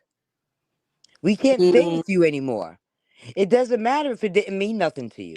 It doesn't matter whatever excuses, the fact that you did it with somebody else, you're going to expect us to stay? We can't, because now we don't feel loved by you.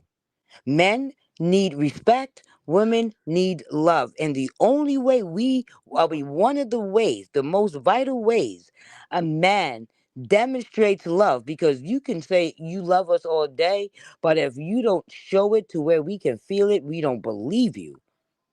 But if Okay. you tell us you love us, and then you're going to put your twigs and berries into somebody else's, inner viscous. Twigs and berries. Okay. Yeah, no, we cannot stay. We don't fit. No. So at the end of the day, the leaving of the woman is for good reason. The man lacks self discipline. And the issue with this conversation with women leaving is the same reason why women are saying don't depend on a man. Is because no one is saying why the woman left. She's leaving because she was betrayed. She's leaving because there's no trust. She's leaving because no, man, she feels disrespected. So no, you But cannot have your Kate I and gotta Edith disagree with you view. because women are actually not leaving for that. Yeah, they may leave 25 years later, but they not leaving right off. That's not their men and women are different when it comes to cheating. If a woman cheats on a man, he out the door. That's it. Women don't do that. Women will stay with the man whether she's forgiven him or not, she will stay with him. Now, if she is staying, she's staying because she wants to remind you of what you did to her. But she is not just immediately leaving. And if you look at the statistics, they try to change them a little bit. But the most reasons for divorce right now that women leave is for irreconcilable differences, not infidelity. So they're not leaving as far as for just for cheating. They're leaving after a certain amount of time, maybe 10, 20 years on down the road, but they're not leaving right away. So So I if never they meant to. feel I that, never implied right so away. But no, once that I'm trust just saying is if they gone, felt that way, they would leave immediately like men do, and they mm-mm. don't. No, we're not, because you know why? We're not going to leave right away, because we'll be damned if the other woman gets that man that we stayed so long with and that we worked so We're hard not for. leaving right away I'm because the I'm problem agreeing with is you right. The in that reason part. why Yeah. I know the reason why we don't see this different for men cheating, that's out. Cheating to a woman, if Will goes and find him a woman right now and he got a woman in that house and he go give another woman $10,000 to go do something with, his woman is done. That's it. We like resources. We leave over we get pissed off over mm, resources. You bet not be out. I don't care what you mm, do. But the minute I find out that you have spent our money on somebody, mm. we're not playing that. Wait, wait, wait. That's the equivalent to men. Go ahead. Nah, no, no. I'm turning back to you. That's good. Oh, see, we No don't hear lies women. there. See, Kanai, they don't like you. Not the women here. They don't like you. They don't like you because you have a tendency to speak what appears to be the truth. Now I'm saying appear because a lot of people are challenging your rhetoric to act like it's not the truth. I believe what you're saying to be truthful. So let's just operate that it may be truthful. I have yet to see the women be able to challenge what you say and articulate themselves in a way that's far more convincing. Their claim is more convincing than your claim. So I like what you just said. That's good though. The women are like, he can go put I his can't Peter challenge somewhere. that. I actually agree with that. Yeah, he can go put his Peter somewhere. We can get over that, but he can't go drop those resources off. He can go drop that Johnson off, but he You can't better drop the not. resources off. You better not take 1 red cent out this house to go spend it on somebody. That is the equivalent of a woman Woman cheating on a cheating on a man. man. Yeah. And you know what? I'm going to have to piggyback off of that, because that brings me to what I already assumed years ago remember back when that high value man with the option, he doesn't cheat, he exercises options, and women were like, oh no, I can never be with a man who would cheat on me. And I used to think she's not with him for monogamy. She's in it for resources. So she doesn't care what he does with this Peter Pan. You know what I'm saying? Just don't, bring any diseases home. Don't bring any And see, babies and home, you know what, because you too, taking sis? money out of my out of my mouth and out of my home, and don't pay nobody's rent. So I get it. Yeah. And the other side to that part to this too is this. It's not so much of the act that she feels betrayed by. It's not the act. It's the deception. It's the lie that breaks us. It's the deception because see, a woman, she already told her man, look, from the bottom down, everybody got what I got. But when you ready for a woman, you got one at home. Because there's a whole lot of women, and it's a lot of other pretty faces, more beautiful than mine, right? But you got a woman at home. It's just the deception that a lot of women get hurt by because they thought that their man, I'm dealing with the part that you were dealing with as far as the portrayal. It's not so much of the act, it is the deception that breaks her. Exactly. That I'm glad, you know what? I'm glad you expounded because that's exactly what I was getting at. Because again, we process the word through feeling. So we feel deceived. But you know what though? So here's it's crazy. I'm gonna say this great. I'll let you go, and we got to transition to the gentleman portion of this. But that's interesting because most men, do y'all think most men want to be faithful? Do I think most men want to be what? I didn't hear that. Yeah. Yes, Want I to be do. faithful? Faithful? Yeah. Yeah. Like No. over the entirety of their life? No. Oh wait. Do they want to be faithful? No, I don't think Faithful they to their want to be woman for the faithful. entirety of their life.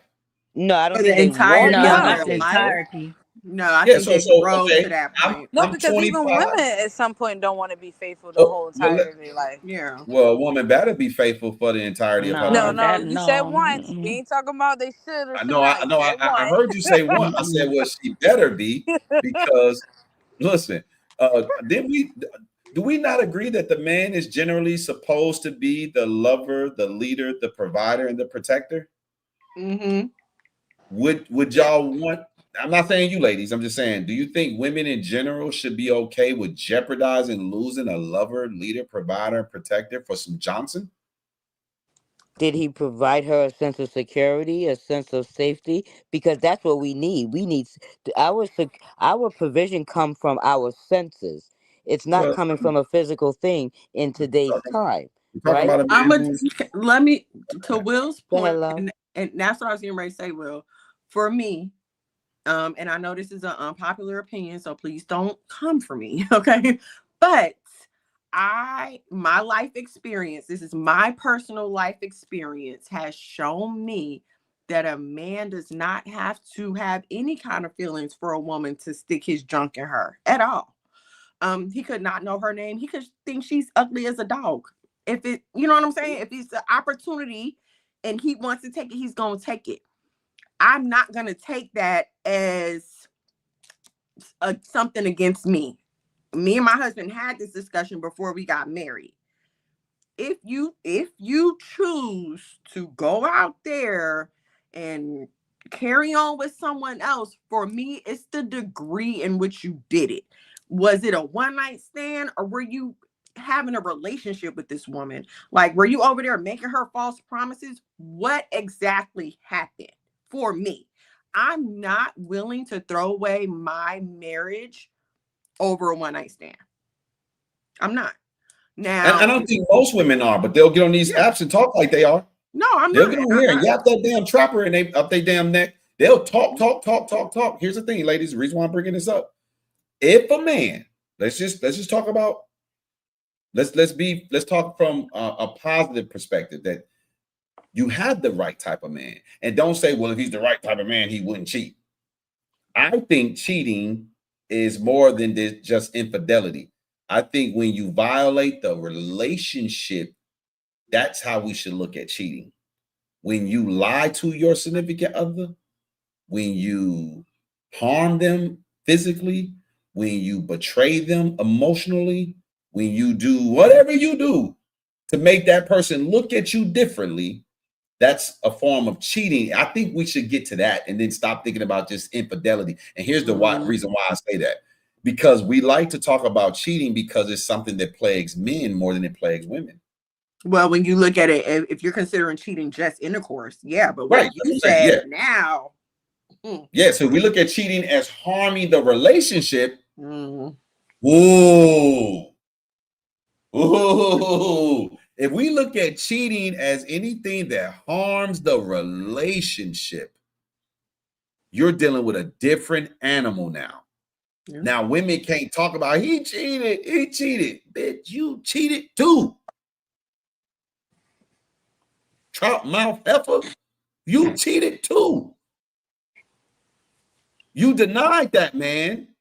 And then when he went and found it elsewhere, you act like your betrayal of denying him did not push him into the legs of another woman. You show me the man who's cheating that says he's happy with his sex life at home.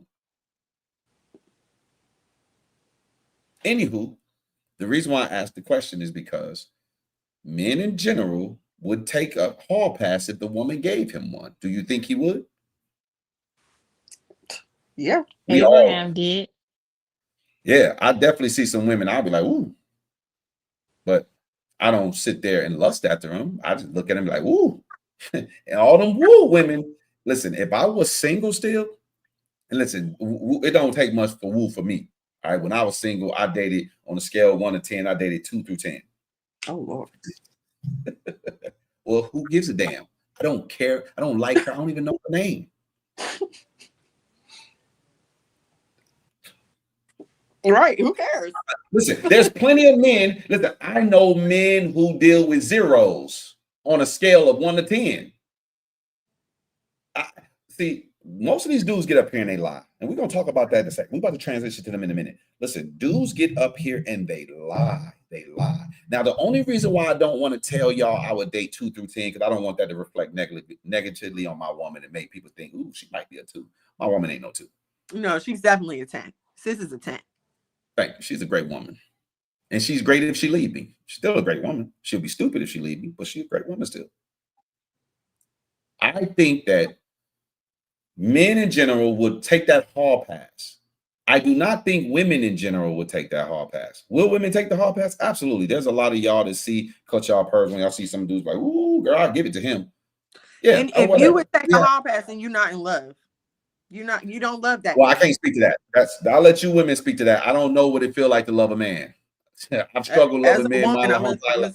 Because listen, I met my dad when I was 23, so loving a man just wasn't in my vocabulary. I didn't know loving a man. What that mean? You gay? You loving a man made you gay to me. I think I loved my brothers when I was growing up. Listen, I'm just saying, I don't know what it's like to love a man, so I'll let y'all ladies speak to that. But I don't think women in general will take a hall pass, but I do believe men in general will take a hall pass. And because men in general will take a hall pass, I think women need to stop looking at the act of stepping out the way they do. Now, I'm not telling you, ladies, what to do. If you want to view it that way, view it that way. But if you would let go of a man who's a lover, leader, provider, protector, because he had 5 minutes of, and trust us, it ain't gonna be more than 15 minutes, 20 minutes tops. So you will lose your man, be like, he had 20 minutes of activity with somebody else. I don't never want to be with him again. I'd rather be lonely and single for the rest of my days. Because that's all y'all claim. When y'all leave, I'd rather be single than be hurt like that again. Hurt like what? Who hurt you? What happened to you? Oh, there we go. Catchphrase. Who hurt you? Right? I think that will be stupid for a woman to throw away a man who is providing for her, loving her, protecting her, and leading her because he stepped out and did something. Now, did he violate the relationship? Did he hurt the relationship? Yes. Should there be some consequences to it? Yes. Should women just turn the other cheek because men are stepping out? No, it's not what I'm saying. But I am saying, don't be stupid. You better figure that out before you mess up a good thing. Now, do I think a man should leave his woman if she step out? Absolutely. You may have 30 seconds of fun. We knew you was gonna say that. and let me for the record, understand I'm sexist as hell. I do not believe that women get to do the same thing men do. I do believe double standards exist. And with these double standards and my sexism, that means I take care of my woman financially. She don't take care of me financially. So it's not all, ooh, look at me. I get the big end of the stick and she always get the short end of the stick. No, my woman don't have to work. My woman don't have to stress about paying these bills or these car payments or paying for airline tickets or food or clothing or whatever it is, medical bills. That's all on me. I'm not saying that to brag. I'm saying that's how my family dynamic is set up because that's how I structured it. It's on me. So if my woman was to go let another man fondle her body in any kind of way, shape, form, or fashion, which hell, I can't prove if she did or didn't. But if I ever was to find out, I mean, what we talking about? Like it's his responsibility to take care of you. I'm not even mad at you no more. I might be a little hurt, but I'll be like, okay, I got to pick up my pieces and move on because if a person gonna leave you, they're gonna leave you. Or if a person gonna step out on you, they're gonna step out on you. So if my woman decides to exercise her freedom of choice because she live in America, she has the freedom, the liberty to sleep with who she want to sleep with. But if she allowed another man to touch her, I'm just thinking like that's who you should be letting protect you, provide for you, love you, and lead you. I'm not even mad at you. Go be happy. I hear. Am I soft? Am I hurt? Yeah, but I'll get over that because I ain't got no choice but to get over it. We lose people we love. We got to get over it, right? I hear we can't insecurity. Just forever. What'd you say, bro? I hear insecurity. Oh, I know Real Dope want to come in here and be combative. That's okay. Well, don't you think though? Like, hold on, Quell. We about to transition to the men's segment, and then y'all can talk. I didn't want any men really talking on the women's segment, but Mr. Moore Ryder, because I want the women to say what they got to say. And Miss Canal here preaching and teaching, and Miss Trinity preaching and teaching, and Jasmine just listening and taking notes, and Ray is preaching and teaching. So look, ladies, I think we'll just close out the women's segment. I wanted to close it out like 40 minutes ago, but I really don't care about the men's segment. We can blow through it fast. First of all, most of these dudes are hands. If y'all don't know what a hand is a hoe ass nigga. I think most dudes are making hoe ass nigga babies. And I think that until we start to really identify what a hoe ass nigga is, we're going to continue to be dealing with a hoe ass nigga conundrum. So here's the issue with these hoe ass niggas. These hoe ass niggas is accepting this word partnership. Why? Because they don't want to be responsible for the ramifications when things fail. These are some whole ass niggas. Now notice a lot of dudes are saying I've had a number of dudes on TikTok and Instagram tell me that they're not in charge of anybody. A woman has the freedom to do what she want to do. Women want to be led, sir. They scream for a leader. I want a man to lead. I want a man to take the lead. Yet the word control is a problem.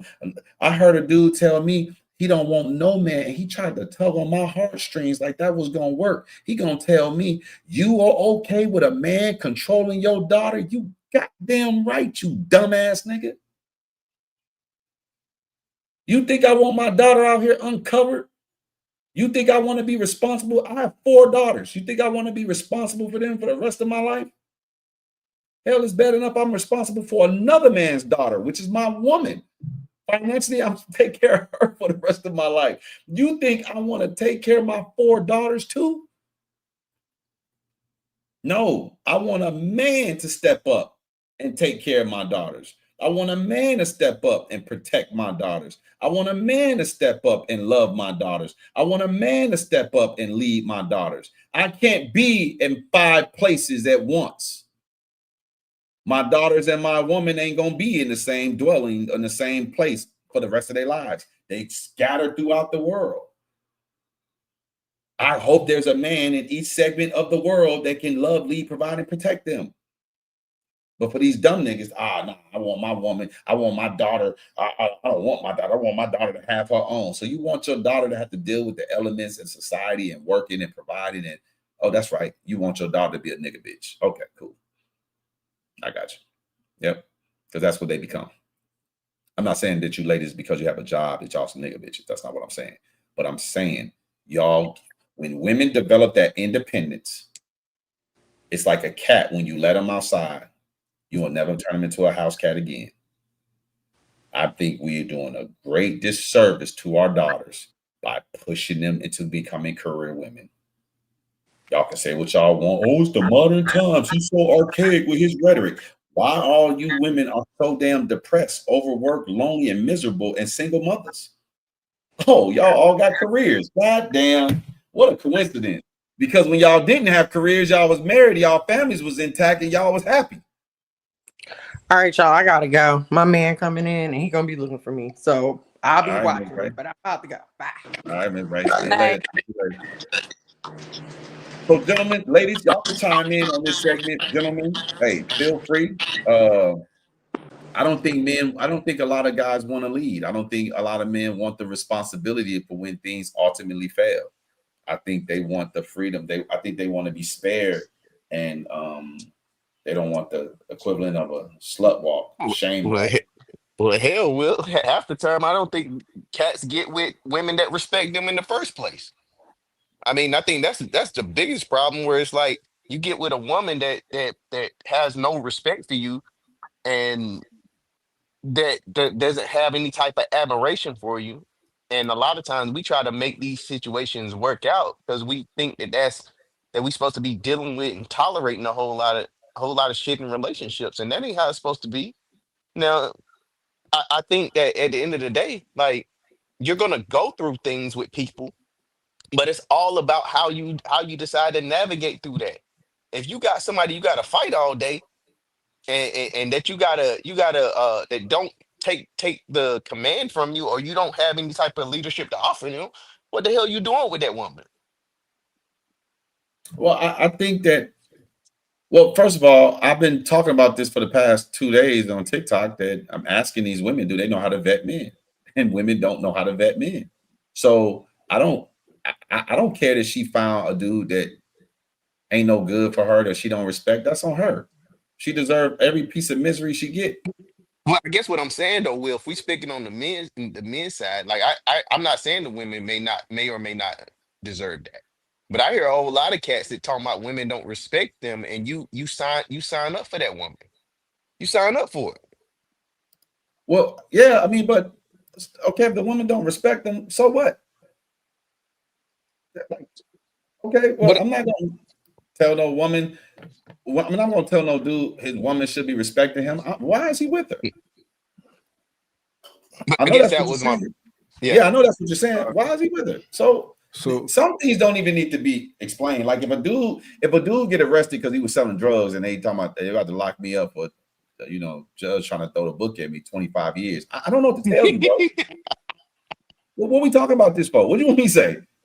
Was you selling the drugs? Yeah. Oh, I don't understand, man. I don't I don't think I agree with you, Will. I think a lot of men don't know the power that they have and the power that they can have within a relationship and what they can get from a woman.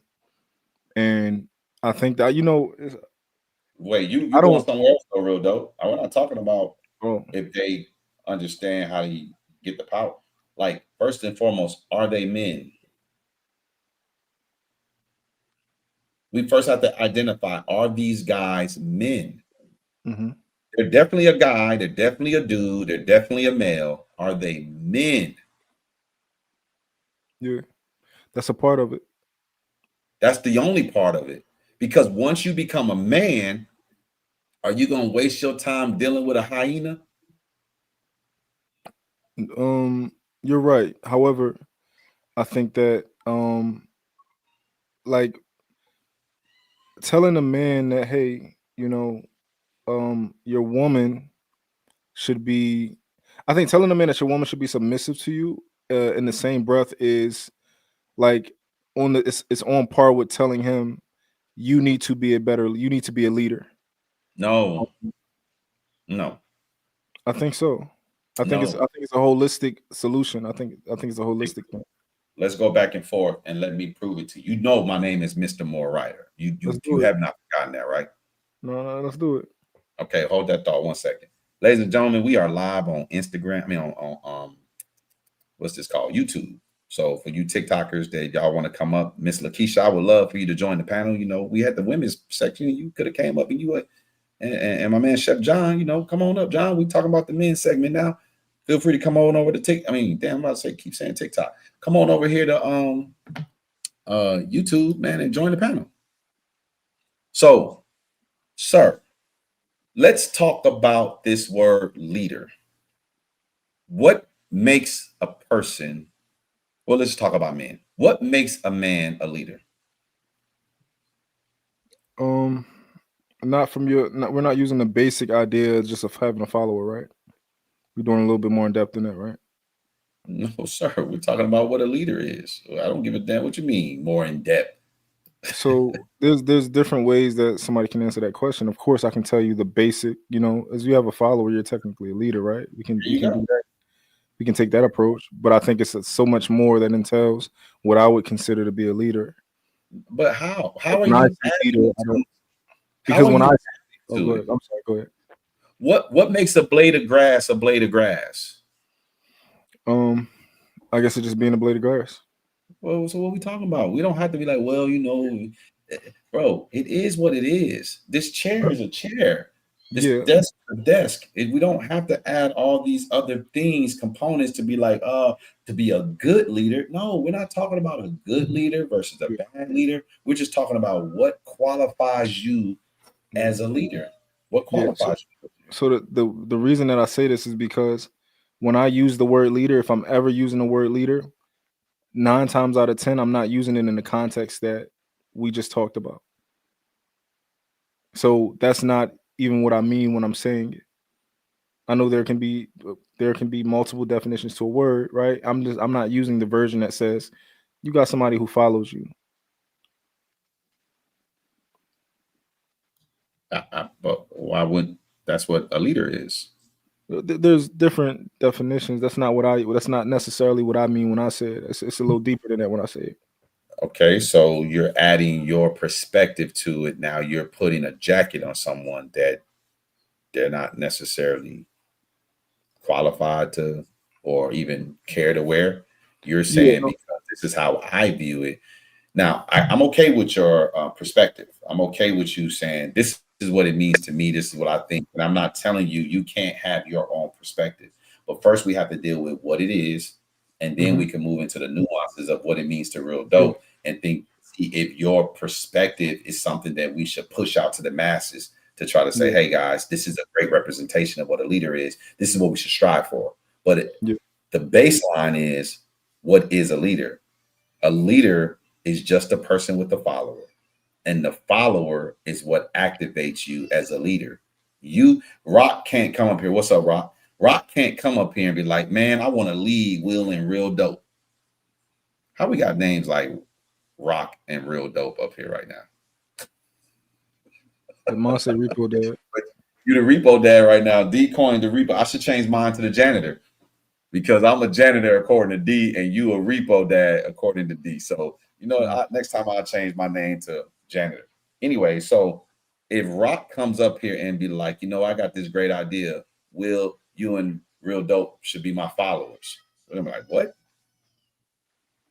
But if we saw Rock and we thought Rock was moving in a way that we admired, we may start following Rock unbeknownst to Rock. Rock may not even know that he has us as followers. Now, Rock is our leader. He's not even aware that he's our leader.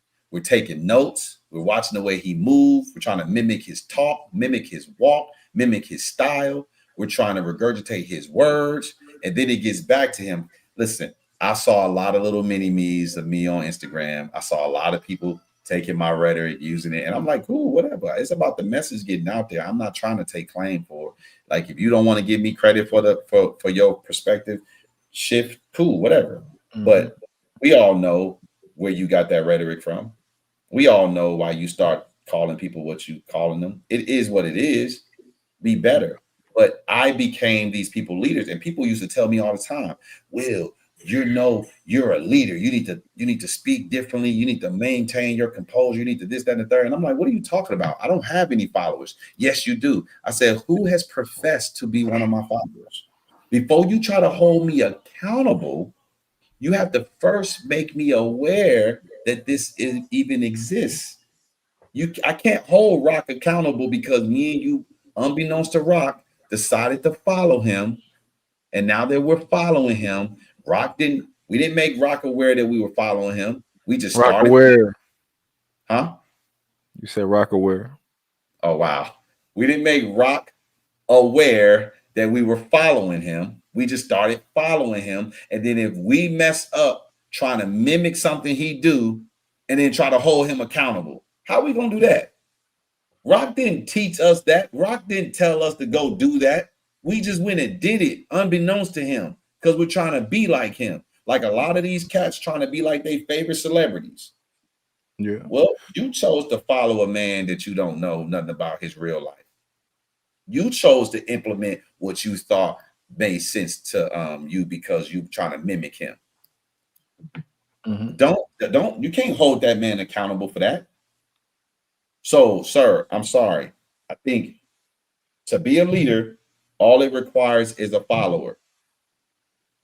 To hold somebody accountable, they have to have owned and taken on that leadership role because a leader, let's think about in terms of work. See, leaders are not responsible for the work. Leaders are responsible for the people who are responsible for the work. But understand that in order for a leader to be responsible for the people, the leader must have a level of control over the people. Otherwise, how do you hold them accountable for that of which they cannot control? How do I tell you, real dope, you're held responsible for Rock's bad behavior when Rock won't submit to your leadership? You're effectively not Rock's leader. And I then cannot hold you accountable for Rock's bad behavior. If your mama, if you got little brothers and sisters, when your mama or your daddy leave, the little brothers and sisters know they got to listen to you. You can be held accountable if you don't tell them the right things to do because your mama and daddy taught you what to do in the case of their absence. Now, if they don't listen to you, they get held accountable because they were supposed to submit to their older sibling. Until that establishment, now if they choose not to listen to you, be like, ain't nothing I can do. They won't listen to me. I'll just wait till mom and daddy get home. Hey, mom, they won't listen. All right, get the extension cord. Y'all know what a extension cord is. Y'all know what time it is. You're gonna have some webs on you. So I mean, I'm sorry, bro. I think that leadership is required. I mean, a follower is required for leadership, and I don't care if the leadership is good or bad. We're not debating if a person has good leadership or not. We're debating makes them a leader. Yeah, the only thing that I was saying was that there are different definitions for that particular word based on the way that people are using it. I would argue, right, culturally, that when most people ask somebody, what is a leader, right? They're not saying what you're saying right now, which is the basic bare bones definition of a leader. Culturally and contextually, they'll be asking you to name the traits and the characteristics of a leader. So there are different contexts in which you can use this word and ask this question. And I understand the one that you're using, and I'm willing to, meet you there. But I'm just was, kind of trying to create a distinction. Well, we can go down that rabbit hole of creating that distinction, and we'll let Rock you get in here. Yeah, Rock, what you got to say to what Real Dope saying right now? I think that response respectfully exposes why the Western world is so fucked up. We're the only part of the world where we just either under confuse or over confuse everything. And if you go to most places in the world, the description of a leader is pretty much the same, except when you come to America. Because we live in a land where everybody want to make shit mean what they want it to mean. And we personalize everything instead of just sticking to the root of everything. A tree, there are a million different type of trees, but the roots always stay the same. And so once we get back to that and just keeping it perfect segue grassroots, then we can begin to practice successfully what Will is talking about. Because as long as we keep finding ways to or finding justifications to redefine shit because of what we view as a leader might not fit our narrative as a follower, then we're gonna always have this problem. And that's why Black culture is fucked up as a race now. If I can try to understand what you're saying, I'm gonna repeat back to you what I heard. Okay. You're pretty much saying that people have different ideas of what a good leader is, but Okay, so if you can clarify for me, what you're saying. Okay, so basically what I'm saying is that the word leader has a universal definition until it hits the Western side. How can you confirm that? I've been all over the world. I know people of different cultures and races. I communicate with them. I have relationships with them.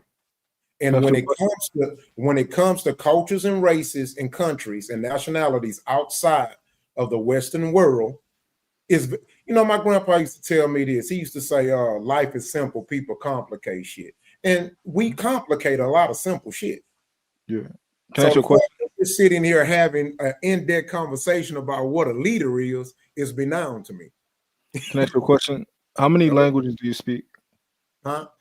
How many languages do you speak? How many languages do I speak? Yeah. I speak 2. My wife speaks 4. And I'm learning one of them now.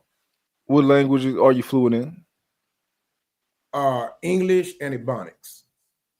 Okay. So the reason I asked you that question is because we're talking about what things mean in different cultures. I think that you're talking about the specific language of the word. I mean, one in America means one. It's still in uno, but one is still one. It doesn't matter what word you use to describe it, and that further proves my point. I'm just saying if because in America, right, we don't just have one definition because language evolves, right? So we have different definitions. We actually do. We are confused. Yeah, the language is confused. The people who are absorbing the language is confused. See, here's the problem. We've become such a. It's kind of like I'm gonna be honest. Our culture, if you were to define our culture by gender, it's safe to say that we're a bitch. Because what do women do? When shit don't go their way, what they want to do? Redefine it. Oh, damn. That's what they do. Damn. And as a culture, we do the same shit. Oh, shoot. Boy, that was hey, rock, sir. Mic drops is for me. No, don't be coming over here trying to drop no mics, bro. Listen. Anybody gonna be saying anything good over here is gonna be me. So next time you got something good like that, text me and say, Will, say this. All right. Don't come over here. Don't come over here trying to build no fan club, okay, sir? Hey, y'all, everybody in the audience, strike that from y'all memory. Man. Y'all didn't hear that. Strike that from y'all memory. It's okay, Will. You said it. It wasn't him. There you go, Jasmine. I know who said it. I know the truth. Jasmine, that's my girl. Hey, Rock, you've been warned, sir. That's your first warning. So Rock.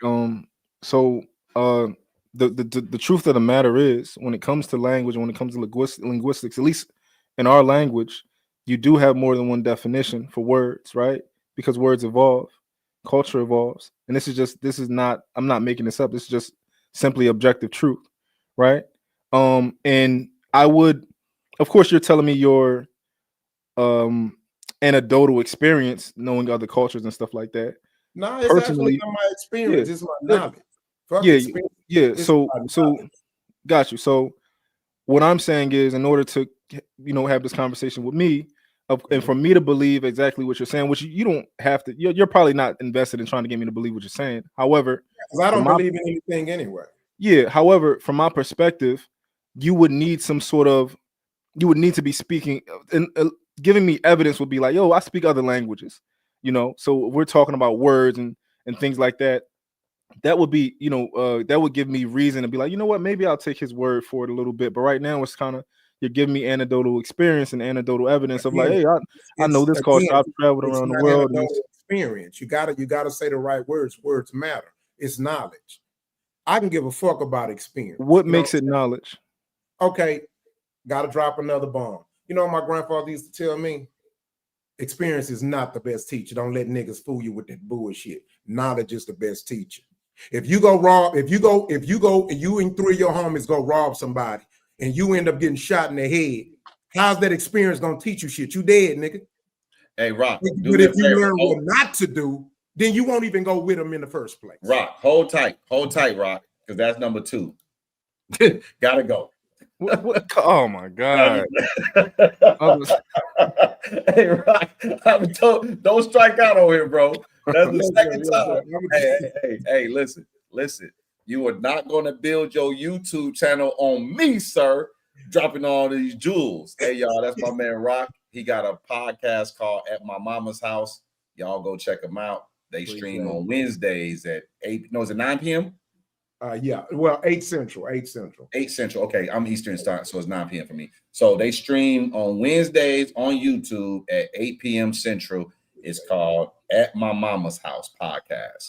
So Rock is the host, and they what we talking? Topics. Hey, I just want to make sure I help my man promote his program. And the young lady that was here earlier today, Miss Mano, she got a podcast that airs on Thursday nights at 8 p.m. Eastern. And it's called Why Boaz Don't Want Your Ass. So y'all go check that out. That's also on YouTube. And I believe she streams on Facebook as well. Facebook and Instagram. She streams on Facebook and Instagram. So Rock, keep going, brother. Dropping them jewels. I appreciate you, man. Keep going. And Repo Dad, try to stay up. Because he, you know what I'm saying? If this was a debate, sir, I think he kind of got you. Kind of got you. No, I'm saying if it was, y'all not debating. Right. We need you to drop a one-liner too, so we can promote Repo Dad. I try to show everybody. Look, not Soldier Boy, but Repo Dad. This is the sweet science over here. Y'all want to see that pretty stuff? I'm gonna show you the sweet science of boxing. But go ahead, right? Hey, listen, everybody. Sometimes people try to, unleash that thunder in the 9th round. It's too late. You might want to let us see what you got by round 3 or 4. But go ahead, John. Don't let him get you off your. Oh no, man! Come on, man! I'm good. I love both of y'all. I've been watching you for a long time. But yeah, you were talking about knowledge versus experience. I hope not. My baby back there having a conniption in the background. I hope y'all don't hear. But anyways, go ahead. Real double. I almost called you damn Repo Dad. Yeah. So I understand what you're saying. However, when you say that something is knowledge and it's not necessarily your experience or your anecdotal evidence, how do you, when you're having a conversation with somebody, how do you validate your knowledge? I don't. It's not my job to prove to you what I know. That's not my job. What makes what you know true? It's not for me to prove it true. I was taught that don't ever take my word for anything. Just go research it. Okay. Well, what if I think you're wrong? Then that's your freedom. We have civil rights. We have constitutional rights. That's the beautiful thing about the place we live in. I mean, nobody has to agree or disagree, and you have the right to think I'm wrong. You know what I mean? So, but for me, it's not so much about right or wrong, because right or wrong is subjective. But what I would call cement is understanding or misunderstanding, and people are most likely going to do one of the two. Mm-hmm. Well, yeah, I don't agree with you.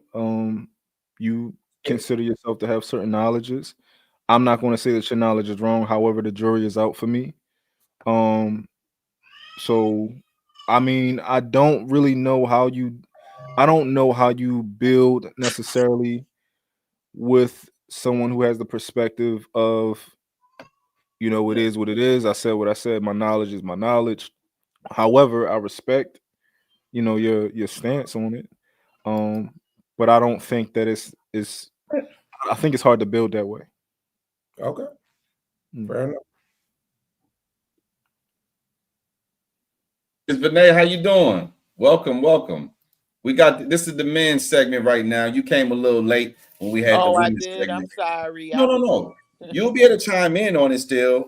We were just letting the gentlemen say what they got to say real quick, and then we bring you ladies into it in 1 second here. So, gentlemen, so let's try to hammer this down real quick so we can let these ladies chime in. So I made the statement earlier today that I don't believe that the guys in general want to be men who are responsible for the outcome of the relationship, whether or not it fails or it succeeds. that's why a lot of guys are looking to become partners with women. They support women in having this liberation of the sexual liberation movement, where they don't want to shame women for body counts. They accept that women have careers, and they want women to bring those finances to the table, where they're going 50-50 on things, and they accept that they do not get to have the final say in the relationship dynamic between their woman, to say, hey, I have the ultimate say. Because if you're going splitting bills with a woman, it's like having split custody. If the judge gave you down the middle 50-50 custody, nobody trumps the other person. You will always have to bring a third party in to decide on things. But somehow, some way, we have these relationships where they think everything's split down the middle, but there's never a third party coming in to help them decide on things. So clearly, one person has to lead. One person has to be the majority stakeholder. But guys are becoming more and more willing to adopt this idea of confusion and chaos by saying they're willing to go 50-50, and by saying they're looking for partnerships, or by saying my partner, which is not something heterosexual men should be saying, but to each their own. Listen, people like being, like dabbling in things that they shouldn't dabble in. So what do you guys say about this idea, at least this perspective I have, that men don't want to be leaders because they don't want to be responsible? And I think women want men to be leaders only when it's time to blame somebody for when the relationship fails, because it's ultimately going to fail dealing with most modern women. I agree with you. What's the question? Is it a question or a statement that we're supposed to be responding to? I want to know. Well, I want to know what these gentlemen think first, Miss Trinity, about my claim that men don't want to be leaders. Oh, it's the statement. Okay, no. I wasn't sure how to listen. I wasn't sure if it was a statement or a question. I got it. Yeah. I don't think men want to be leaders because I don't think they want to be held liable for the outcome of the relationship. If my relationship with my woman failed, cool, you can blame me. I'm the head of the relationship. I'm the leader of the relationship. Blame me. Now, does that mean she's exempt from all wrongdoing? Absolutely not. But we can aim the focus at, hey, this happened under your watch. Cool. Accept that, process that, deal with it, try to be better next time. But if we keep on saying it's that person, it's her, then how do you get better for next time? I agree with you, Will. And I don't know your position on this. I know you and your lady are not legally married, right? And you don't plan on getting legal. You don't plan on it either, right? No, we don't plan on legally married. No. Yeah. I know for me, I thrive on responsibility when it comes to it fulfills me having my woman be my responsibility. But outside of that, I say this all the time, that I don't need a piece of paper to hold me accountable. Like when I have conversations with guys on panels, and the topic come up of like, okay, if you had a girlfriend, a long time girlfriend, and she didn't work and y'all broke up, like, would you pay for her bills? And everybody's like, fuck no, right? I'm like, see, you don't want responsibility. You don't, which is why the laws have to come in and put their foot in your butt, because you can't be trusted to do what's right. For me and from my personal perspective, if I was with a woman for a long time and I insisted on her not working and I take care of her, I understand that if I leave her, married or not, to some degree, I'm responsible for making sure that she's okay, or that she lands properly how she should, or that she has a smooth transition, or any type of transition. That's my perspective on that. I don't need a law, a piece of paper, none of that to hold me accountable. I'm gonna do what I gotta do, just based on what I feel is right. So, would you be making this argument from a position of financial fortitude, or would you be making this position just because you're a man? Just because I'm a man. So and it's only because if you in a relationship, y'all 50-50, like financially, it don't make no sense for you to pay her bills when y'all split or nothing like that. But if you're taking care of a woman and you know that she's not working, maybe you insisted on her not working, you have a responsibility to make sure that she lands properly after you guys leave, which I don't know if that means give her a certain amount of runway. I'm sorry. I was gonna say regardless on who leaves who. It depends. I think you should be as a leader. You should be reasonable. You should be sensible at all times. Okay, so whatever the situation is, if she decided to leave you, okay. Think about my first scenario. My first scenario, me and my ex-wife, she didn't work, and I had a year. One of the years that we were together, bro, I only cleared just under $13,000 for the year. Okay, you broke ass nigga. Okay. Yeah, it was rough, right? So, in the event she would, the year she left me, I only made $36,000 that year. Now she was a stay-at-home mom, so I get tired of hearing people act like you can't do this because you don't make enough money. I mean, hell, that was just in 2013. It ain't like that was in 1912. Yeah. So I made $36,000 the year she left, but she was a stay-at-home mom that year. Yeah. Should I be responsible to financially help her get on her feet? I think it's your job ultimately. However, when you're making that type of money, when you're making that such a small amount of money, I think it's really easy to find solutions. Like most likely she'll probably go stay with her mom or something like that for a little bit. And most likely she'll get government assistance because you don't necessarily have that type of money anyway. So most likely you won't end up kicking out a lot of money at all because you're not making any real money. Her lifestyle's not really degrading at all once you leave that lifestyle and go right to Section 8 or whatever type of, the government assistance programs. I don't think the lifestyle. What you say? Can't leave somebody just go get on Section 8 the next day. Hey, yeah, I know that. I know that, but I'm just throwing out government assistance program. Let's be as accurate as we possibly can be. If you're I'm just throwing out government assistance programs. Yeah, but you can't just throw out government assistance programs. So let's remove Section 8 if that makes you feel better, and let's use another one like the daycare one. And they help you with daycare. They help you. Let's talk about what you think this man's responsibility is financially at $36K a year for a woman who just left him. What do you think his responsibility is to her? Yeah, the goal is the monetary responsibility would be. I don't think it makes sense for him to have a real financial responsibility because he wasn't really making any money at all anyway. So the way that you guys are living, it's not going to be hard to now. Honestly, this is what I would do. If you guys can't live together, wherever y'all live at, if I was you, I would get out and I would let her stay there. That's what I did, but still, it don't even matter though. Listen, what do you think? Because that's what I did. I left, and I left her with the place, left everything intact. I took a computer and some clothes and a printer, and I was able to do what I needed to do. But what do you suggest? Because this has to be something that men in general could abide by. You can't find the exception to the rule and then broadcast that like this is what men should do. If you're going to broadcast it like this is what men should do, it should be something that most men could adhere to, most men can do, reasonably do. Yeah. So you're thinking that just because a man has taken on the responsibility of trying to give his woman some reprieve from working and maybe taking care of the kids, and now that relationship comes to an end, it's like, oh, because you was taking care of her, you need to continue taking care of her. Well, she probably was a stay-at-home mom then. She's probably not a stay-at-home mom anymore. Or do you think she should be able to maintain her lifestyle the way it was when she was with you? I don't think it necessarily has to be. I think the goal, the position is you are responsible for her, right? That's my position.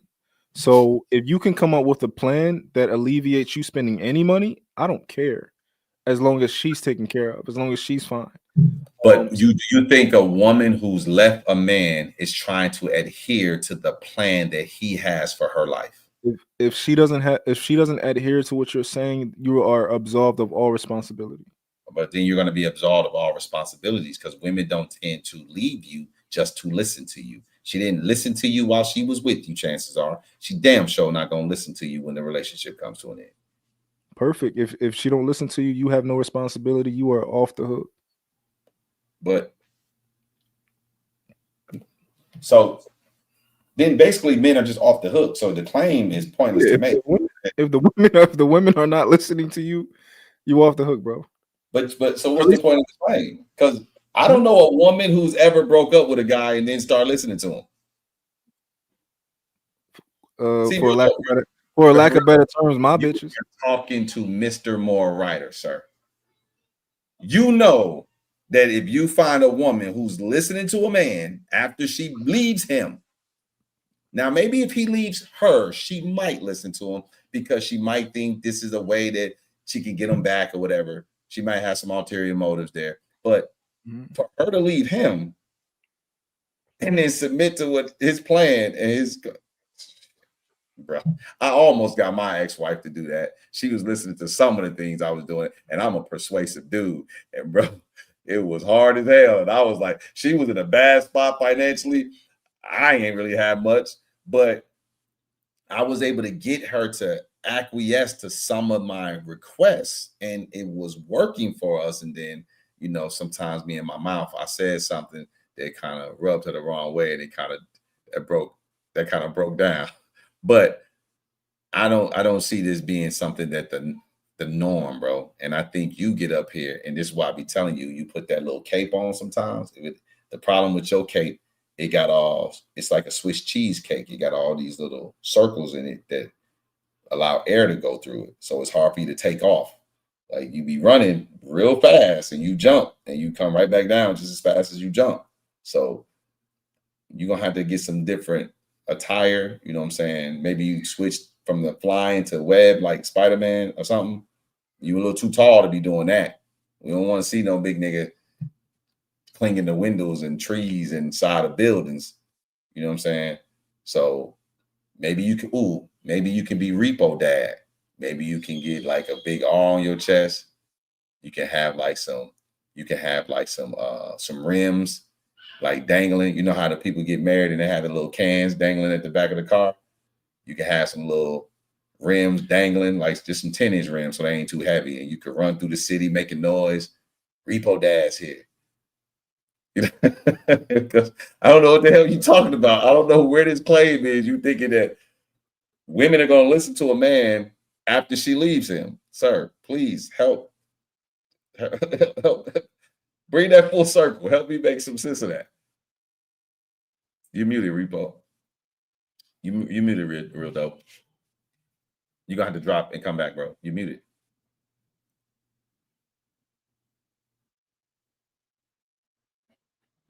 Look at his comment, Rock. Ladies, what y'all say to he's coming back. Let me let him. Even a pimp can't tell a hoe what to do when she leaves. If a woman left, she gave up provision. She signed her freedom papers. She said, "I'm good." If she left and she don't want to listen, you good. You off the hook. I don't think morally you on the hook. It is what it is. Bro, I feel you. I'm in agreement with what you're saying right now, but I'm trying to figure out why you even say it, because you know that's the outcome.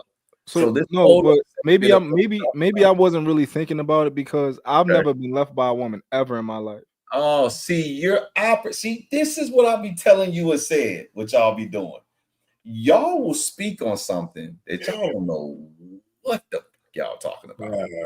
And y'all will speak so matter of fact, y'all speak so confident, but with you, I could at least say, I shouldn't say with you, I think with both of y'all could accept that y'all come to the realization that maybe y'all was wrong in what y'all said. Y'all can be like, okay, I was wrong. But yeah, bro, that's not feasible for a man to be responsible for a woman. I think you were speaking more from a place of financial fortitude than you were speaking from a place of just what makes sense. Well, let me ask you this question. Let's say a woman decided to leave you, right? Mm-hmm. And I don't think you're the type of guy that's going to try to keep a woman there. That's going to try to tell her like, yo, you should really, you can't go, right?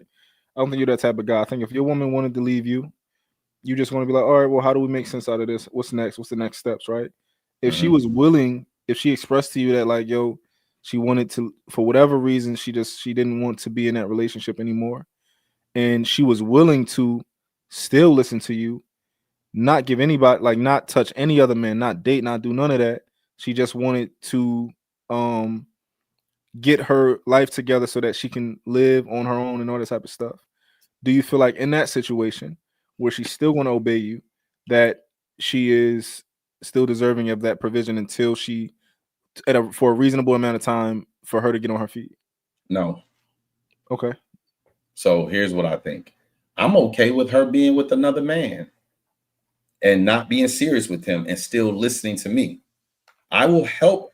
Like if my woman decides to leave me, she got with another guy, like just kicking it with other guys, but she still listened to me. If it was helping my relationship with my children continue to be fostered in a helpful way, where she was still on my program, listening to me, if I say no, don't do that, and she was doing as I say, following my wishes, yes, I will then help her. Then yes, why? Because it's helping my children. But a woman who leaves me is no longer my responsibility. You ain't my responsibility. I'm not mad at you, because if a woman, if she leaves, and I guess I'm thinking of it from the perspective of if there's a reasonable reason for her to leave. No, you're thinking about it from a man with money. That's what you're thinking about it from. It don't even got to be money. No, it has to be money, because you need money to take care of her. So you cannot just do. We're not doing this with monopoly money. Hell, if I had Jeff Bezos money, my woman can leave me. I'll be like Shaquille O'Neal. As much as of a simp I think Shaquille O'Neal is, but my ex-wife, my current woman, can leave me, go be with other men, and I'll still take care of them. If my children, they can marry another man. But if my children, they was not shielding my children from me, and my children was still operating the way I saw fit, yes, I would tell that dude, hey, look, bro, you didn't hit the jackpot. You got lucky. She loved you. Me and her don't have nothing to do with each other. I'm gonna take care of all of y'all because I'm taking care of my kids. My kids are over here. I want my kids to be good. You just hit the lotto ticket, bro. You good. Because I have hundreds and hundreds of millions of dollars that I don't really care about this money. I care about my kids. And I don't give a damn about taking care of no woman and her man if it ultimately is doing what's in the best interest of my kids and I got the money to burn. Now, if I got to go work for this money, you out your damn mind if you think I'm going to help out. Now, you could say, a lot of people's like, what? I wouldn't take care of no other man. No, I wouldn't do that. Cool, that's you. If I got $4, $5, $6, $7, $800 million, but do y'all know how much money that is? I'm not worried. I don't think it's just about money. Right. So because it's not about the money for me, it's about my kids and the structure of my kids still being under my tutelage. It's not about her and him. I can care less about her and him. They can live their life and be happy. All they got to do is give me my kids and they go do whatever the hell they want to do. And I ain't got to pay for nothing. It's like, hey, go live your life, be you. I'm going to take care of my kids. We're going to do us. But if my kids are still in her care, I would definitely use my money as a bargaining chip to get them to acquiesce to what I'm saying. Because I like control. Unlike some of these simp niggas out here acting like they don't. Rock, do you want control of your relationship? I don't have control of my relationship. It ain't no other option. Oh, Rock, don't be careful. You close to another mic drop. Ain't no other option. I run a communist dictatorship. Well, real dope do too, right? Real dope. Do you have control? Do you want control? There's no other options. It's the best option, and it's the only option. Ladies, what y'all say to that? Y'all think a man should be? Y'all think y'all husbands or y'all men? Ms. Danae, what you think? If you get in another relationship, do you want the man to have control?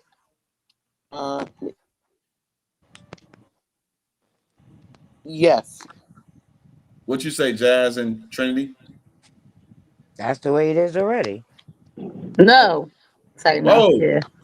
I told you I was trolling. No, I was gonna say, Jazz. Now you Jazz or you former before you was reformed Jazz? Reform. This is the former. This is way before. So no, I'm independent. The heifer, huh? Well, yep. I gotta slide out. All right, bro. Appreciate you coming through. Tell everybody what I said. What up? Tell them the pallbearer is gonna let them live tonight. We talking Aisha Curry, so pull up. Oh yeah, no, I ain't gonna know that. So you can pay over there. All right, bro. Real dope, crazy, man. Look, ladies and gentlemen, I think it's crazy. Like, Rock, maybe we can wrap this man segment up. Okay. What do you think about men? My claim that men don't want to be held responsible for the failure of the relationship. That's why they don't want to be the leader of the relationship. I mean, it's definitely a lot of truth to it. I mean, it's self-evident. You can see it. You know what I'm saying? Single mama syndrome has basically raised a generation of niggas who tend to be more on the female side of the relationship than the male side. And it's a travesty. It really is. It's an epidemic that's just as worse as the fentanyl epidemic, to be honest with you. It's bad.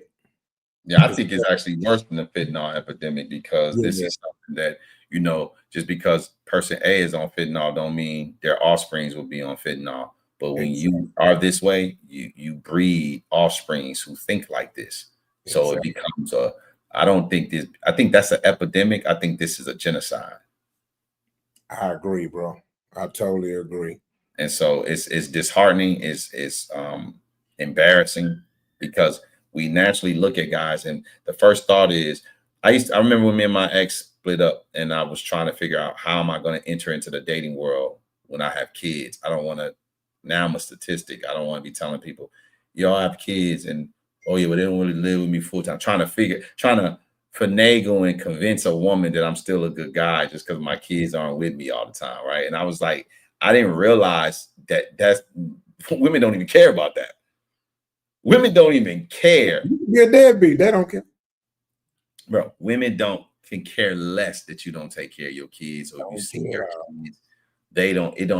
They'll say this all the time. I just want to make sure the man is taking care of his kids. It's like bullshit. Bullshit. I don't give a damn. You take care Good night, Trinity. Yeah. Yeah, they don't give a damn. I know men who got kids by 5 women. I met a dude that had 23 kids when he was 23 years old. Damn. And then guess what? 2 to 3 years later, he went from 23 kids to 32. You talking about that rapper? No, this is a dude I knew who ain't famous or nothing. As a matter of fact, one of my brother's ex-girlfriend is his baby mama. That she became his baby mama after they broke up. My brother and her broke up. She ended up meeting him and getting pregnant. And then one of my other homegirls, my sister friend she was kind of a homegirl of mine too. She got pregnant by him. So I'm sitting here like, how one of my sister really good friends and my brother's ex-girlfriend both got a baby by this. This is my brother's ex from like high school though, so she ain't nothing close to the family. But I'm just saying, like, again, remember, I was 23 at the time. My brother is 6 years young. No, he's 3 years younger than me. So my brother was 20 at the time. So the girl that he was dating, this was when he was 17, he was dating her. I think he was 17. He was dating her. So she was like around 17 as well. And so now he's 20 and she's 20. They're completely removed from each other. But I'm like, wow, bro, 23 kids. And then 2 to 3 years later, he had 32. Ooh. As a 25, 26-year-old, 32 kids. That's diabolical. And these women, and here's the craziest part about it. It's not like he had 5 by 1. It's typically 1 per mother. I don't think he had 2 kids by 1 woman. I think he probably had about anywhere between 30 to 32 mothers to his children. Damn. Bro, how does a woman say, I'm okay with being the 13th baby mama? I think the first baby mama, cool. Nobody's questioning that. The second baby mama, get a pass. Yeah. The third baby mama, you raising eyebrows like, you sure you want to do this? Ain't nothing about this is good. This is terrible. You sure you want to do this? Now, could it work? Chances are it could work. But you sure you want to do this? I don't think you should do this. Yeah. Now, it's red flags galore. I don't think you should do this. No, abort. Could it work? Slim chance it could work. The fourth baby mama, no excuses. No excuses. No excuses. You stupid. You beyond stupid. Because the third baby mama was stupid. So I don't know what that make you. You something else. You know where they come from, huh? That I think my coochie better than everybody else coochie. Oh, it's the competition effect. Oh, okay. So my coochie the best. I think that the first baby mama, nobody's even questioning that. Maybe they too young or whatever. You may give her some backlash for being young or whatever, but nobody's questioning if she's stupid or not in that regard. Yeah, she might be stupid because he might be a bum or he might not be worthy of it, but cool, it happened, whatever. Second baby mama, we like, whoa, okay.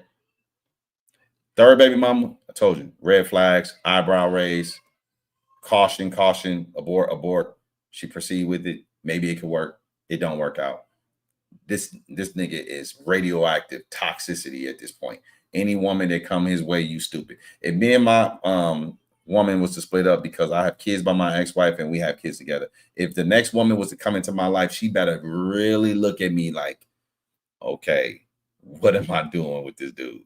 Because he got kids by 2 different women. This is okay. I really need to be vetting this man to make sure those scenarios right there, certain things just transpired, that unforeseeable things, so we can't hold it against them. If there's anything, character flaws that made those relationships end, you better leave me alone. Yeah. Abort. But if you decide to move forward with it and I happen to get her pregnant, I'm radioactive at this point. No other woman should have 3 baby mamas, bro. No. Now, I'm not even mad at men as much as I'm mad at women. I think personally that women cannot procreate with more than one man. I think if you have kids by a man, you're doomed to only have kids by him. And if you choose to have kids by another man, you are setting up you're setting internal fighting up amongst your own kids. Kid A don't need to be seeing kid B's daddy do more for kid B than their daddy is doing for them. They don't need to see that. They don't need to experience that. They don't need to experience kid B's daddy come pick them up and leave, and I'm stuck here because I can't go. Because that man is not obligated to take care of you. Or vice versa. Kid A, the first kid's daddy is active in their life, but the second kid's daddy ain't. I'm not. If my ex-wife was to have some other babies, do you think I'm going to go pick my kids up and take them other babies too? I'm not going to be obligated to bring ice cream for all the kids. Can I? Yes. Would I? Probably. But I'm not going to be obligated to do it. And it's going to be something little like ice cream. It ain't going to be nothing serious. I'm not going to be overly investing in those kids at all. Those kids don't deserve to see me treat my kids like that and they get neglected or ignored, because that's not my responsibility. Just because she want to go out there and get pregnant by another guy, I don't have to make more money now to take care of kids that ain't mine. And I shouldn't have to not do for my kids because the other kids have to observe that. Women should have kids by one man and one man only. Now, if you ladies disagree with that, it is what it is. Chances are you probably got kids by more than one man. And I get it. I know you. I know there's a conundrum there. I know there's a problem there. But anyways, we ain't gonna beat a dead horse. I'm not gonna. It's not about beating up on you women. But I can assure you, I think next week's episode, I think I'm gonna have to cover a topic that we've been heavily covering on TikTok, and is, do you women know how to vet men? You don't. You ladies don't know what you're doing. And I may do that in 2 weeks, because I'm gonna have to do some homework to give y'all some practical steps. If I do it, I'm gonna have to list out all these things. Like, I didn't even cover, if I do it, it's probably gonna be a monologue. I'm probably not gonna have anybody on the panel, because I need to make sure I can talk about everything and not share the floor with anyone. I typically don't go more than 2 hours. We are 48 minutes over time right now. It's 10:48 Eastern time. So we're gonna wrap this thing up pretty soon. But before we wrap it up, Miss Benet been patiently, she ain't been able to say nothing. So I can't let my girl Miss Benet sit up here and not say nothing. Miss Benet, what would you have to say to anything you've heard tonight? And take your time. Don't need to rush. I'm not gonna have you wait all that time and then rush you to say what you got to say. So we'll be here as long as you need to be here to get off your thoughts. No, I just want to respond to the guy who you was talking to. There's no way in the world in any world, in any planet, that I'm going to listen to you after we break up. Now, the manipulation piece, if I want you back.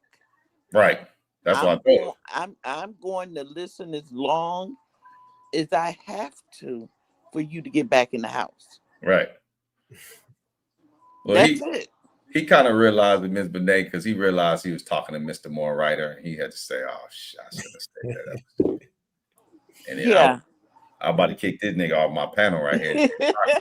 He almost dropped the third gem. You don't drop no 3 gems around me. Now you stunting in front. That's like he come to my house with this big herringbone chain on. And, my woman a sucker for jewelry, and then I got this little bitty chain on, and he come over there with this big medallion. Is like, hey, Charlie's fans. No, well, we know the truth. It was you that said it. All the time when he come on our show. Yeah, he's a bomb dropper too. Jazz said it was Rock lips moving, but it was your voice. Right. I'm his ventriloquist. I said I'm gonna let Rock get some shine. Now, and the other thing is, it's not that easy to go downtown and get government assistance. No, that's what the ringer they take you through. Benet, he a rich nigga. See, rich niggas are stupid about how life works. Exactly. Okay, that makes sense, because that is not easy. You don't get on Section 8. There's a waiting list. Well, I mean, look, man, there's a lot of people not in tune with reality, and my man, Real Dope, I think Real Dope got great perspective and philosophies. I definitely think a lot of men can learn some stuff from him. I like his poise. I like his composure. He can articulate himself well, but he's just out of touch with some things. And I think when you start making money, that's why I look at people when they listen to celebrities. It's just like, y'all stupid. Just because these people can sing or rap or dance or act, that don't mean they know what the hell they're talking about. Right. Like these people don't have no real practical. They're dealing with things where people are catering to them. So, like the notion, think about that's why I gave him my real life actual experience. When my ex-wife and I broke up, that year I cleared $36,000 that year. Are you realistically saying that I should be helping her until she get on her feet? How? Wow. Like somebody do the math and explain how. I'm not saying if I had, like I told you, if I had Shaq's money, somebody got to mute their mic. I think it's Jazz. Nope, I think it's you, Ms. Benet. I got you though. Okay, yeah, there we go. I'm about to get out of here. Y'all have a good night. All right, Ms. Jazz, take it easy. All right. If I had Shaquille O'Neal's money, I will be simping like he is, because at the end of the day, who cares? When I hear Shaquille O'Neal's story, I'll be like, he a sucker. But then at the end of the day, I'm like, come on, Will. He can't burn his money. He can't blow his money if he tried to. The only way he gonna lose his money is via a lawsuit, or he do something stupid like just try to buy yachts and planes and stuff like that. That's the only way he can burn through his money. Just make the worst real estate investments in the world. Like, do y'all know how, like, think about this real quick. I'll wrap it up with this. Well, Ms. Benet, do you have anything else you want to say about the topics? You muted. You got to unmute.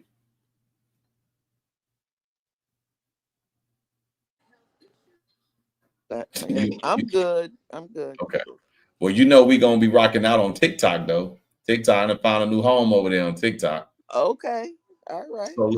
So look, this is something interesting, y'all. Something to think about. Some of y'all may know this. I'm pretty sure most of y'all don't, because I just learned it. And if Mr. Moore Writer didn't know it, then I know y'all didn't know it. Hell, I don't give a damn what y'all say. But look, the difference between 1 million and 1 billion. Do y'all know how significant of a difference it is? This is like comparing Elon Musk and Jeff Bezos, what's the Microsoft, the Bill Gates, and a lot of these NBA and NFL franchise owners compared to the athletes that play for them. Because think about, these athletes make way more money than we do. So I'm gonna show y'all just how big the gap is. So if you think in terms of seconds, think of every dollar a millionaire has as 1 second. He has $1 million. Each dollar represents 1 second. Rock, do you have any idea how many days that is? How many days 1,000,000 seconds represent?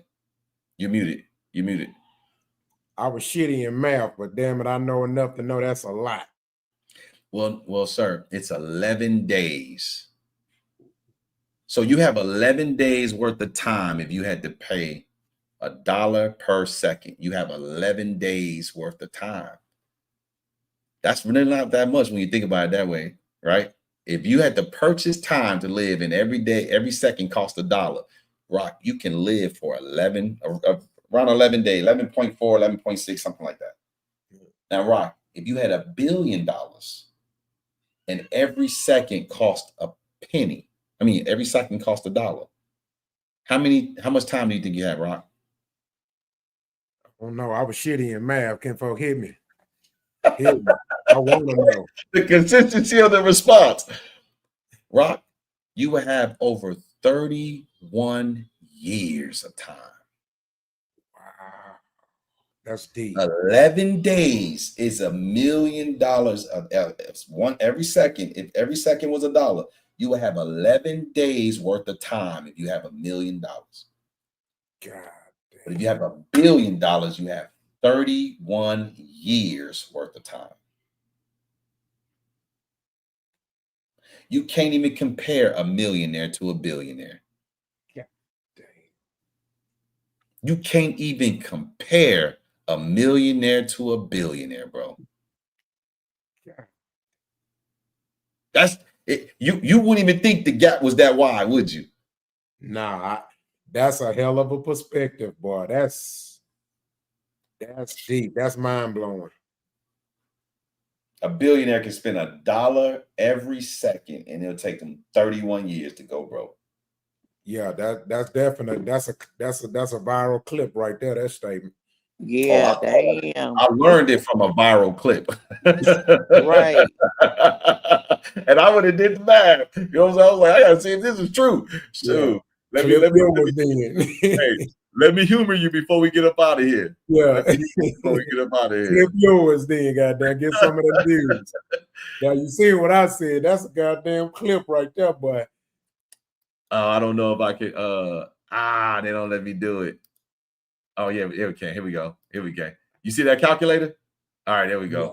So look, let me do the math real quick before we get up out of here. So if you got 1 million, hold on.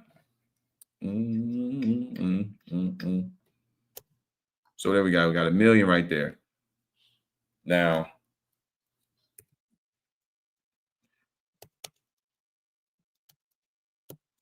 oops, tripping. Oops. Oh, I'm trying to click the screen. I gotta click the actual damn calculator. Where is it at? Where the damn calculator go? There we go. All right. Now, how do you do the math? You said, damn, I'm tripping on the math. So we got $1 million. We got $1 million, and we're gonna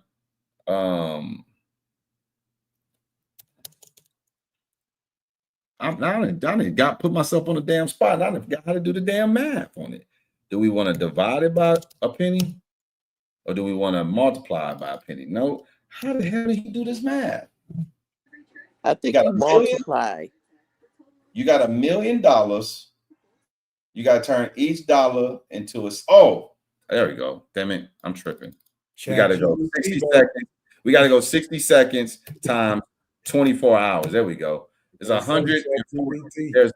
There's 1,000. There's 1,440 seconds in a day. Now I could have told you that. My grandfather taught me that he was military. Yeah. I was sitting here like, what the hell am I doing? So we got 100,000, right? That's 100,000. No, that's 10,000. 100,000. We got $1 million. Is that 1, 2, 3, 4, 5, 6? All right. So we divide that by 1,440. Okay, we got 1440, so that's 1 day. So we got 1440 times, divided. We got to do a divide. 1 million. Is that right? 1, 2, 3, 4, 5, 6. And we divide that by, so we got 1440. See, it's too late. I'm tired. I'm messing up my math. We got 1,440 seconds in a day. So it's like, if we divide that, we got 6 something. I don't like that. I'm doing something wrong. So what's the equation you trying to answer? I'm trying to convert the $1 million into seconds. Each second, into dollars. Each second represents $1. So you got one. I did the math. I'm slow. I'm better at math than this. I don't know why I'm drawing a blank. We got 1,440 seconds in a day. Because it's 60 seconds times 24 hours. That's 1,440. That's how many seconds we have in a day. But we gotta divide. We can divide 1 million into those, bro. So we gotta turn the seconds like they're dollars. Man, I'm tripping. I don't know what the hell I'm doing. But we're gonna do it the easy way. We're gonna do it the easy way. I was trying to do it, fella. Listen, I was trying to do it the other way. So look, so 15. Fuck, bro, I'm too tired. I can't figure this math out. Say 1 million seconds is 11.5 days. I know. Oh, that's what I did. 1 billion seconds is 31.7 years. I was trying to do the math though. I'm mad. I want to do the math. I could Google it and just convert it. That's the easy way to do it, right? No, but Chat, that's what I'm saying. If you download ChatGPT, it would have did it for you too. Yeah, I ain't want to do it that way. Damn. Oh, okay. See, but see, we a lot of us stupid. A lot of us can't do math. Oh yeah, I'm one of them. Yeah, but I'm mad because I want to do it. Right? Check this out. So let me show the people because I wanted to give the people the knowledge before we get up out of here. Gotcha. All right, so look, we're gonna say, I'm not gonna use ChatGPT. Y'all can do something easy like Google it. Convert. What I do? I said convert. Damn. Actually, ChatGPT would be easier than Google it. You just convert money to days. Money. You say how many seconds? There we go. In a day. It's gonna bring up this equation right here. So you got the day and you got seconds. Here it is, 84,000. Oh, that's why my math was off. It's 84,000. What the fuck I do?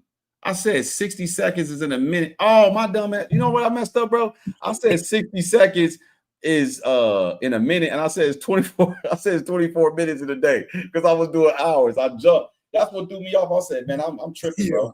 I should have did 60 seconds is in an hour.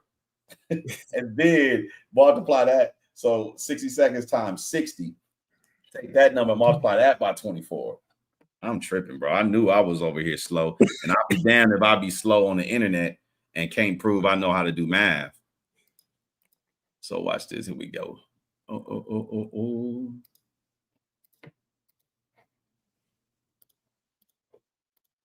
Here we go. Here go redemption, y'all. Let's do that redemption story. So we got 60 seconds in an hour. So 60 seconds in a minute times 60 minutes in an hour. 3,600 times 24 hours in a day. They go to 86,400. Bro, I'm sitting over here like, what the hell am I doing? My math is all the way off. But it is 11 o'clock at night, and I'm trying to do math equations after I've been talking for 6 hours today. All right, so you got this. Now we're gonna do 86,400. So all right, so we're gonna take 1 million divided by 86,400. There you go. 11 and a half. It's 11 and a half days is how long you can live if every dollar you had bought you a second.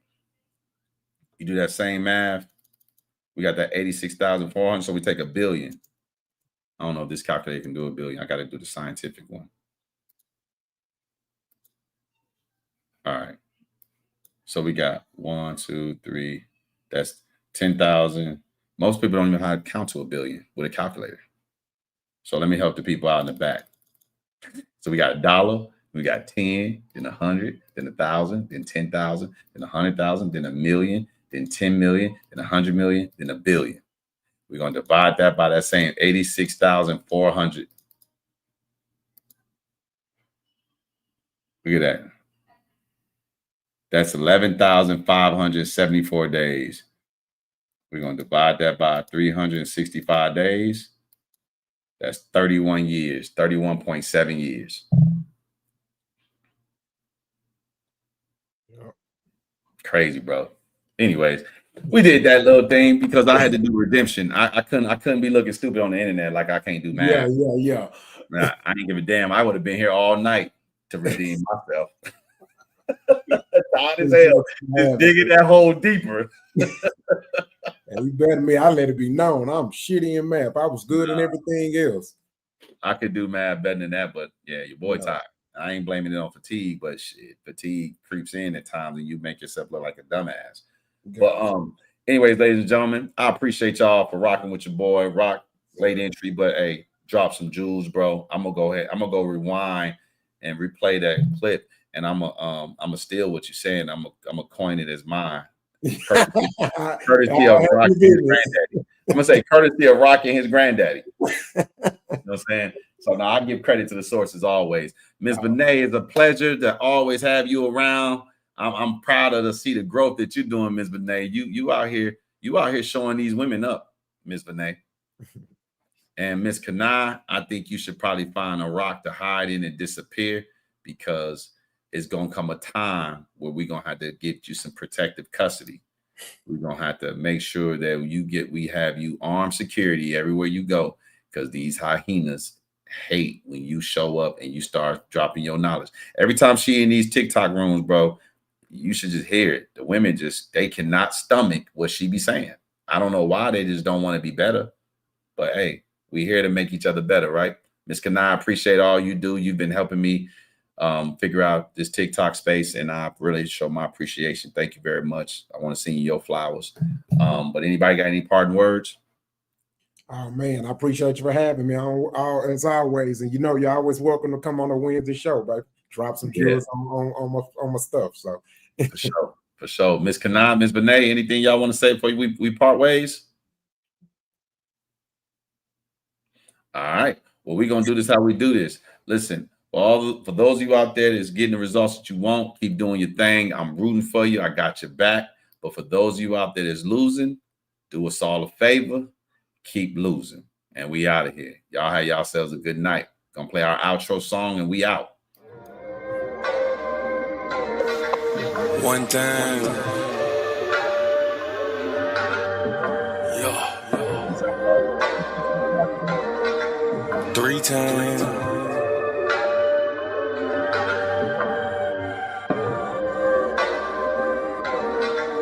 4 times.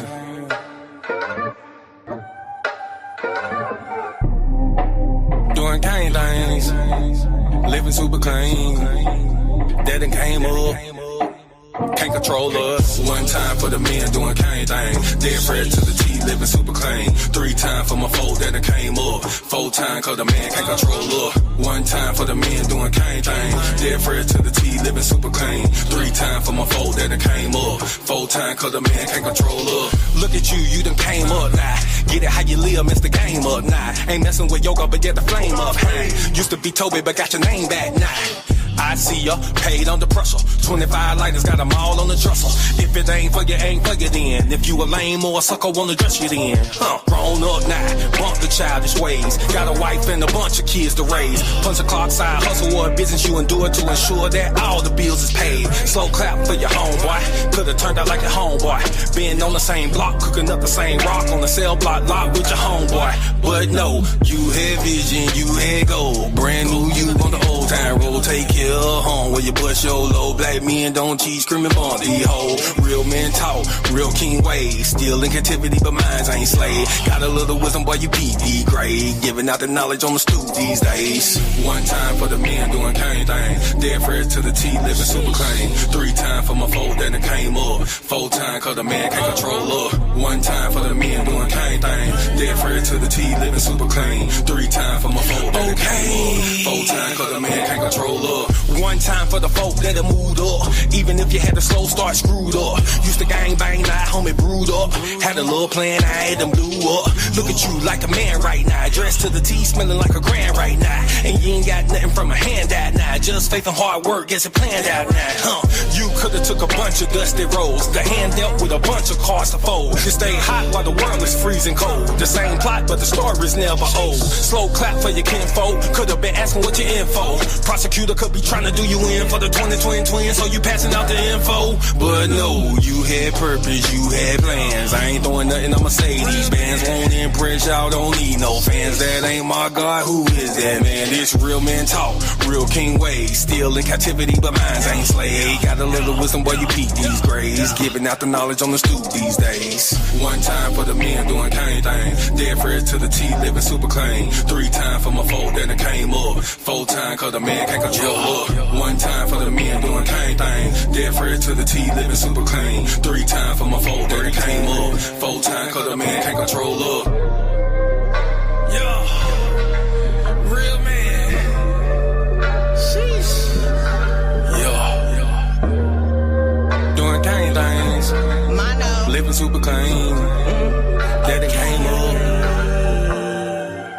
1 time for my king doing king things. Mom these hoes cause he know he got a good thing. I submit and I cook and I clean and I never hold back on that wop, I'ma let it rain. Made me honest, I gotta rain. All praises to the most high, let it sing. A real man able, sister never came. And I ain't going nowhere, this is not a game.